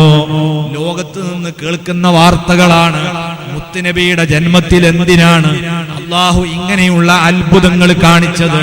വലിയ ഹിക്മത്തുകൾ അതിന്റെ പിന്നിലുണ്ട്. അതേ സമയത്ത് അങ്ങ് മക്കാ പട്ടണത്തിൽ ഖുറൈശികൾ അന്നൊരു പ്രതിഷ്ഠയെ സ്ഥാപിക്കുന്ന ദിവസമാണ്. എല്ലാവരും അതിന്റെ മുമ്പിൽ ഒരുമിച്ച് കൂടിയിരിക്കുകയാണ്. അങ്ങനെ ആഘോഷപൂർവം ജപം ചൊല്ലി അത് സ്ഥാപിച്ചുകൊണ്ടിരിക്കുന്ന സമയത്തതാ പെട്ടെന്ന് ആ പ്രതിഷ്ഠ തല കീഴായി നിൽക്കുന്നു. അത് നിന്ദ്യതയാണ്. ആദരവുള്ള അതിന്റെ മുഖം നിലത്ത്, കാല് മുകളിൽ. എത്ര നേരെയാക്കിയിട്ടും അത് ചൊവ്വേ നിൽക്കുന്നില്ല. ഉസ്മാൻ ഇബ്നുൽ ഹുവൈരിസ് ആ കൂട്ടത്തിലുണ്ട്. അദ്ദേഹം പാടിപ്പോയി, അയാസ്വാനമൽ ഈദില്ലദീ സഫ ഹൗലഹു സ്വനാദീദു മിൻ വഫദിൻ ബഈദിൻ വമിൻ ഖുർബി സ്വലാത്തും വതസ്ലീമുൻ വഅസ്കാ തഹിയ്യതി അലൽ മുസ്തഫൽ മുഖ്താരി ഖൈരിൽ ബരിയത്തി. ആഘോഷത്തോടെ ഈ പ്രതിഷ്ഠക്ക് അകലെ നിന്നും അടുത്തു നിന്നും ആയിരങ്ങൾ ഒരുമിച്ച് കൂടി നിൽക്കുകയാണ്. ഈ പ്രതിഷ്ഠ എന്താണ് ചെയ്തത്? തനക്കൽ തമഖ്ലൂബൻ ഫമാദാക കുല്ലനാ ഫമിൻ ഹുസ്നിനാ ഖദ്ദറത്തിൽ ഹൈറു ബിസ്സുഹബി. ഓ പ്രതിമ, എന്താണ് നിനക്ക് സംഭവിച്ചത്? എന്തുകൊണ്ടാണ് നീ തല കീഴായി മറിഞ്ഞത്? നീ പറയണം. ഞങ്ങൾ ദുഃഖിതരാണ്, ഞങ്ങൾ ബേജാറിലാണ്. ഫഇൻ കുന്ത മിൻ ദംബിൻ അതൈനാ ഫഇന്നനാ നബൂ ബിഇഖ്റാറിൻ വനൽവി അനിദ് ദംബി സ്വലാത്തുൻ വതസ്ലീമുൻ വഅസ്കാ തഹിയ്യതി അലൽ മുസ്തഫൽ മുഖ്താരി ഖൈരിൽ ബരിയത്തി. ഞങ്ങൾ ചെയ്ത എന്തെങ്കിലും പാപം കാരണമാണ് നിനക്ക് ഈ അപകടം സംഭവിച്ചതെങ്കിൽ അത് പറഞ്ഞാൽ ആ പാപത്തിൽ നിന്ന് ഞങ്ങൾ പാശ്ചാത്തപിച്ചു മടങ്ങാം. അതല്ല, വഇൻ കുന്ത മഗ്ലൂബൻ വനുക്കിസ്ത സഗീറാ ഫമാ അൻത ഫിൽ ഔസാനി ബിസയ്യിദിർ റബ്ബി. അല്ല, നിന്നെ നിന്ദിഗ്ധനായി തലക്കീഴായി നിർത്തപ്പെട്ടതാണെങ്കിൽ ഈ വലിയ ദേവലോകത്ത് നീ ഒരിക്കലും ഇവരെ ഒന്നും നേതാവല്ല എന്ന് ഞങ്ങൾക്ക് ബോധ്യമാകുകയാണ്. എത്ര പരിശ്രമിച്ചിട്ടും ഇതിനെ നേരെ നിർത്താൻ കഴിഞ്ഞില്ല. അവരും നെട്ടോട്ടമോടുന്നു. എന്താണ് ലോകത്ത് സംഭവിച്ചത്? എന്താണ് നടന്നുകൊണ്ടിരിക്കുന്നത്? ഇങ്ങനെ പല രീതിയിലുള്ള വാർത്തകൾ റബീഉൽ അവ്വൽ മാസമായപ്പോൾ കേട്ടുകൊണ്ടിരിക്കുകയാണ്. ആളുകൾ അന്വേഷിച്ച് നെട്ടോട്ടമോടുകയാണ്. എന്താണ് ഇതിന്റെ പിന്നിലുള്ള രഹസ്യം? അവസാനം പ്രവാചകന്മാർ, ആ കാലത്തെ ജ്യോത്സ്യന്മാർ, അവർ പ്രവചിക്കാൻ തുടങ്ങി. ഇത് അന്ത്യദൈവദൂതരുടെ ജന്മനാളാണ്. ആ തിരുപ്പിറവിയിൽ അള്ളാഹു സംഭവിപ്പിച്ച അത്ഭുതങ്ങളിലൊക്കെ നിരീക്ഷിച്ചാൽ ഒരു കാര്യം നമുക്കറിയാൻ കഴിയുന്നു. എന്താണത്? മുത്തുനബിയെ എന്തിനു വേണ്ടി നിയോഗിക്കുന്നു? അവിടുന്ന് നടപ്പാക്കാൻ പോകുന്ന ദൗത്യം എന്താണ്? അത് ഏകനായ റബ്ബിലേക്ക് ജനങ്ങളെ ക്ഷണിക്കലാണ്. ഇബ്രാഹിം നബി ദുആ ചെയ്തതല്ലേ, വബഅസ് ഫീഹിം റസൂലൻ മിൻഹും, അവരിൽ നിന്നൊരു ദൂതരെ നിയോഗിക്കണം. യത്ലൂ അലൈഹിം ആയാത്തിഹി, അല്ലാഹനെ മനസ്സിലാക്കാനുള്ള അടയാളങ്ങളും ദൃഷ്ടാന്തങ്ങളും ജനങ്ങളെ ഓതി പഠിപ്പിക്കുന്ന നേതാവാണ്. അതാണ് മുത്തുനബിയുടെ ജന്മത്തിന്റെ മുഖ്യ അജണ്ട. ഏകനായ അല്ലാഹുവിലേക്ക് ജനങ്ങളെ വിളിക്കണം. ആ നബി ആ ദൗത്യം പൂർത്തീകരിക്കും. ജനങ്ങൾ ഏകദൈവ വിശ്വാസത്തിലാണ് അബദ്ധം സംഭവിച്ചത്. ദൈവമുണ്ട് എന്ന് എല്ലാവരും വിശ്വസിക്കുന്നു. പക്ഷേ ആരാണ് ദൈവം എന്ന് കണ്ടെത്തുന്നതിൽ പരാജയപ്പെടുന്നു. അതുകൊണ്ട് തന്നെ മനുഷ്യർ ദൈവവിശ്വാസത്തിന്റെ വിഷയത്തിൽ വലിയ പാളിച്ച പറ്റി. ഒരു കാലത്ത് മലകളിലും കാടുകളിലും മനുഷ്യൻ ജീവിച്ചു. ആ കാലഘട്ടത്തിൽ മനുഷ്യർ കാറ്റടിക്കുന്ന സമയത്ത് മുള പോലുള്ള വൃക്ഷങ്ങളുള്ള കാടാണെങ്കിൽ അവ തമ്മിൽ ഉരസി തീപിടുത്തമുണ്ടാകും. ചിലപ്പോൾ പെട്ടെന്ന് കാട്ടുതീ പടർന്നു പിടിച്ച് ഇവരുടെ ആവാസ കേന്ദ്രങ്ങൾ അപ്പാടെ തകർന്നു പോകും. അന്നത്തെ ജനത തെറ്റിദ്ധരിച്ചു, ഇത് അഗ്നിദേവത കോപിച്ചതാണ്, അതുകൊണ്ട് അതിനെ ആരാധിക്കണം. അങ്ങനെയാണ് പ്രകൃതി വസ്തുവായ തീ, അഗ്നി ദൈവലോകത്ത് സ്ഥാനം കിട്ടുന്നത്. അതൊരു മതമായി രൂപപ്പെട്ടതാണ് മജൂസി മതം. ആ മതത്തെ മാതൃകയാക്കി നടത്തുന്ന ഭരണമാണ് കിസ്റ രാജാവിന്റെ, പേർഷ്യൻ ചക്രവർത്തിയുടെ ഭരണം. അവര് 1000 കൊല്ലമായി കെട്ടുപോകാൻ സമ്മതിക്കാതെ കാത്തു സൂക്ഷിച്ച അഗ്നികുണ്ഡം ഈ ദിവസം കെട്ടുപോയത് എന്തിനെ സൂചിപ്പിക്കാനാണ്? പ്രപഞ്ചനാഥനിലേക്ക് ഈ ദൈവദൂതർ നിങ്ങളെ വിളിക്കുകയാണ്. പ്രകൃതി വസ്തുക്കൾക്ക് ദിവ്യത്വം ആരോപിക്കരുത്. ഇതുതന്നെയാണ് നദീതട സംസ്കാരം ലോകത്ത് നിലവിലുണ്ടായിരുന്നു. ഇറാഖ് കേന്ദ്രീകരിച്ച്, ഈജിപ്ത് കേന്ദ്രീകരിച്ച്, ഇന്ത്യ കേന്ദ്രീകരിച്ച് നദീതട സംസ്കാരങ്ങളുണ്ട്. നദിയുടെ പരിസരത്ത് ജീവിച്ച മനുഷ്യർ അവർ തെറ്റുദ്ധരിച്ചു, നമ്മൾ ജീവിച്ചു പോകുന്നത് ഈ നദി കൊണ്ടാണ്. അതിൽ നിന്ന് മത്സ്യം പിടിച്ച്, വെള്ളം കുടിച്ച്, വെള്ളമെടുത്ത് കൃഷി ചെയ്ത് നമ്മൾ ജീവിക്കാൻ ആശ്രയിക്കുന്ന ഈ നദി, ഇത് തന്നെയാണ് നമ്മുടെ ദേവത. അങ്ങനെ ദിവ്യത്വം ആരോപിക്കുന്ന നദികൾ ഇന്നും ലോകത്തുണ്ട്. ആ കൂട്ടത്തിൽപ്പെട്ട നദിയാണ് സാവാ പ്രദേശത്തുകാരുടെ നദി. ആ നദി വറ്റി വരേണ്ടതും പ്രകൃതി വസ്തുക്കൾക്ക് ദിവ്യത്വം ചാർത്തരുതേ എന്ന സന്ദേശം നൽകാനിതാ ദൈവദൂതർ വരുന്നു എന്ന സുവിശേഷത്തിന്റെ ഭാഗമാണ്. അതേപോലെ തന്നെയാണ് മനുഷ്യൻ അവന്റെ കരങ്ങൾ കൊണ്ട് നിർമ്മിക്കുന്ന രൂപങ്ങൾക്കും സ്തൂപങ്ങൾക്കും ദിവ്യത്വം അടിച്ചുകയറ്റി അതിനെ ആരാധിക്കുന്നു. അത് യഥാർത്ഥ ദൈവവിശ്വാസമല്ല എന്ന് പഠിപ്പിക്കാൻ വേണ്ടിയുള്ള ദൈവദൂതരാണ് ഇവിടെ വരാൻ പോകുന്നത്. ഈ സുവിശേഷങ്ങളെല്ലാം അറിയിക്കാൻ അള്ളാഹു നടത്തിയ അത്ഭുതമാണ് മുത്തുനബിയുടെ ജന്മം. ഒരിക്കലും യാദൃശ്ചികമല്ല, തികച്ചും ആസൂത്രിതമാണ്. ഇൻഷാ അല്ലാഹ് ആ റബീഉൽ അവ്വൽ 12 മുതൽ അങ്ങോട്ട് അല്ലാഹുവിന്റെ ഹബീബിന്റെ ദിനം മുതൽക്കുള്ള ചരിത്രത്തിലേക്ക് നാളെ നമുക്ക് പ്രവേശിക്കണം. അർഹമുർ റഹീമീനായ റബ്ബ് നമുക്ക് തൗഫീഖ് നൽകുമാറാകട്ടെ എന്ന് മാത്രം പറഞ്ഞുകൊണ്ട് ഇന്ന് നിർത്തുകയാണ്. ഇൻഷാ അല്ലാഹ് എന്നും 7:30 മണിയുടെ മുമ്പായി തന്നെ നമുക്ക് പ്രഭാഷണം ആരംഭിച്ച് കൃത്യം 9:30 മണിക്ക് അവസാനിപ്പിക്കണം. അതുകൊണ്ട് എല്ലാവരും നേരത്തെ എത്തണം. അല്ലാഹു സുബ്ഹാനഹു വ തആല നമ്മുടെ മജ്ലിസ് ദുആക്ക് ഇജാബത്തുള്ള സദസ്സായി ഖബൂൽ ചെയ്യുമാറാകട്ടെ. എല്ലാവരും എഴുന്നേറ്റ് മുത്തുനബിയുടെ പേരിൽ ഒരു 3 സ്വലാത്ത് ചൊല്ലി അവിടെ തന്നെ ഇരിക്കണം. ബിഹഖി സ്വല്ലല്ലാഹു അലാ മുഹമ്മദ് സ്വല്ലല്ലാഹു അലൈഹി വസല്ലം സ്വല്ലല്ലാഹു അലാ മുഹമ്മദ് സ്വല്ലല്ലാഹു അലൈഹി വസല്ലം അല്ലാഹുമ്മ സ്വല്ലി അലാ മുഹമ്മദ് യാ റബ്ബി സ്വല്ലി അലൈഹി വസല്ലം വസല്ലി അലാ ജമീഇൽ അംബിയാഇ വൽ മുർസലീന വൽഹംദുലില്ലാഹി റബ്ബിൽ ആലമീൻ. അപ്പോ ഇന്നത്തെ ക്ലാസ് ഇപ്പൊ നിങ്ങൾ കേട്ടു. ഈ ക്ലാസ്സിൽ നമ്മൾ പറഞ്ഞ ചരിത്രത്തിന്റെ ഭാഗങ്ങളായിരിക്കും ഇൻഷാ അല്ലാഹ് ചോദ്യത്തിന്റെ രീതിയിൽ നിങ്ങൾ എടുത്തവരൊക്കെ എളുപ്പമുള്ളതാണ്. ഒക്കെ ഒറ്റവാക്കുകളുടെ ചോദ്യം ഉണ്ടാവും. ഇന്ന് നിങ്ങൾ കേട്ടത് 24 മണിക്കൂർ കഴിയുന്നതിന് മുമ്പ് ഒന്ന് ആവർത്തിച്ച് ഓർക്കുകയോ എഴുതി വെക്കുകയോ ചെയ്തിട്ടില്ലെങ്കിൽ അത് മറന്നുപോകുന്ന, അതിന്റെ ഒരു 60% നമ്മൾ മറന്നുപോകുന്ന. അപ്പൊ ഒന്ന് പോയിട്ട് നേരത്തെ വിടുന്നത് കൊണ്ടാണ്. നമുക്ക് ഒന്ന് ആലോചിച്ച് ഇന്നത്തെ ആ ചരിത്ര ഓർമ്മ വന്നതൊക്കെ ഒന്ന് അടയാളപ്പെടുത്തി വെക്കുക. 4-ാമത്തെ ദിവസം ഇൻഷാ അല്ലാഹ് നിങ്ങൾക്കൊക്കെ 4 ദിവസത്തെ പ്രസംഗത്തിന്റെ ചോദ്യങ്ങളാണ് തരിക. നിങ്ങളെ കാത്ത് സമ്മാനങ്ങൾ ഇങ്ങനെ നിങ്ങളെ നോക്കി നിൽക്കുകയാണ്. അതുകൊണ്ട് പഠിക്കാനുള്ള പ്രോത്സാഹനത്തിന്റെ ഭാഗമാണ്. എല്ലാവരും തയ്യാറാകണം. അതോടൊപ്പം ഇതിലെ സ്ഥിരാംഗങ്ങൾ ആവാൻ തയ്യാറുള്ള ആളുകൾ നേരത്തെ സംഘാടകർ ഉണർത്തിയ ബാഡ്ജ് കൈപ്പറ്റണമെന്ന് പ്രത്യേകമായി ഉണർത്തുന്നു. അള്ളാഹു നമ്മുടെ മജ്ലിസ് കബൂൽ ചെയ്യുമാറാകട്ടെ. ധാരാളം മഹാന്മാർ അന്ത്യവിശ്രമം കൊള്ളുന്ന പരിസരത്താണ് നമ്മൾ ഉള്ളത്. അവരെ ബർക്കത്ത് കൊണ്ട് അള്ളാഹു നമ്മുടെ ദുആ സ്വീകരിക്കുമാറാകട്ടെ.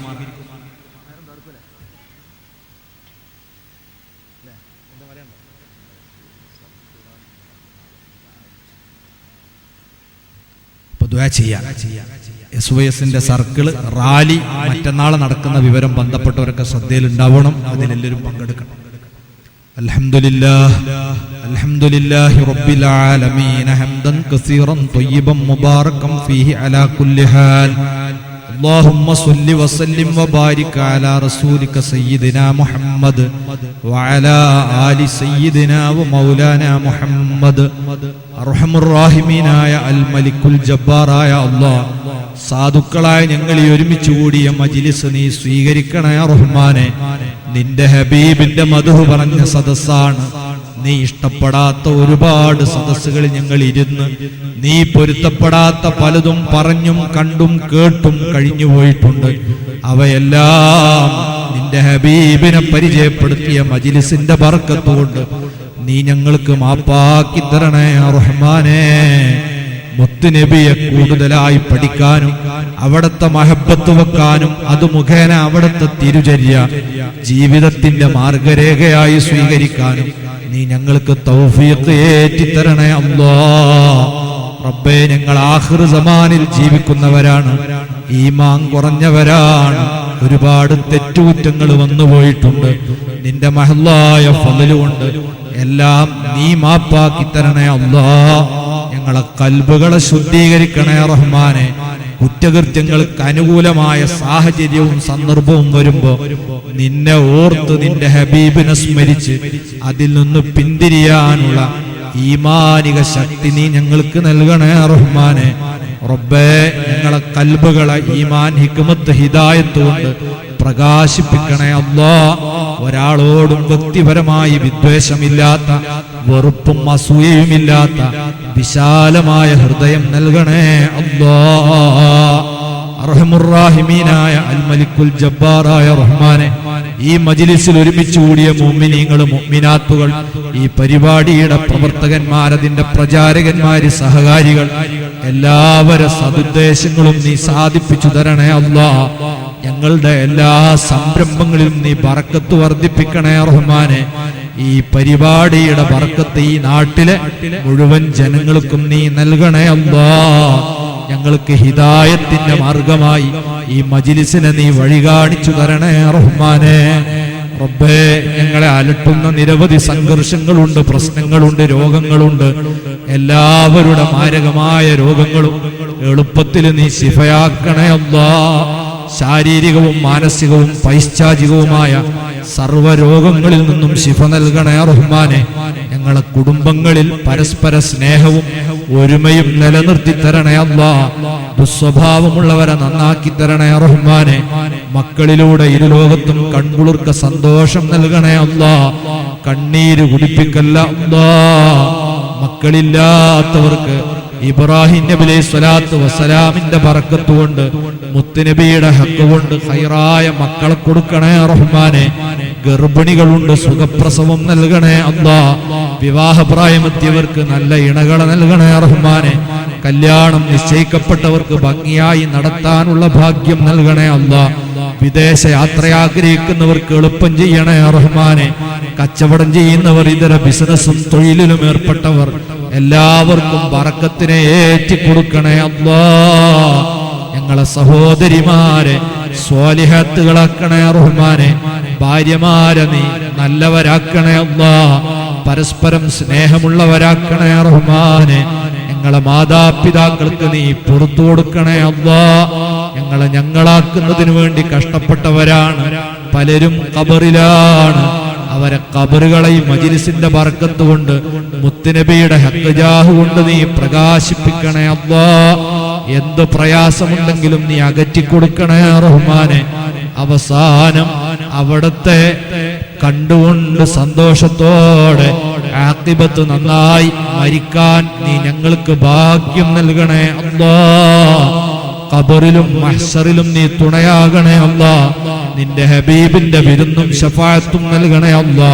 അവിടുന്ന് തുറന്നു കൊടുക്കുന്ന സ്വർഗത്തിലേക്ക് കുടുംബസമേതം ഞങ്ങളെ സ്നേഹിക്കുന്ന സർവ്വ മുഅ്മിനീങ്ങളോടുമൊപ്പം നീ ഞങ്ങൾക്ക് പ്രവേശം നൽകണേ റഹ്മാനെ.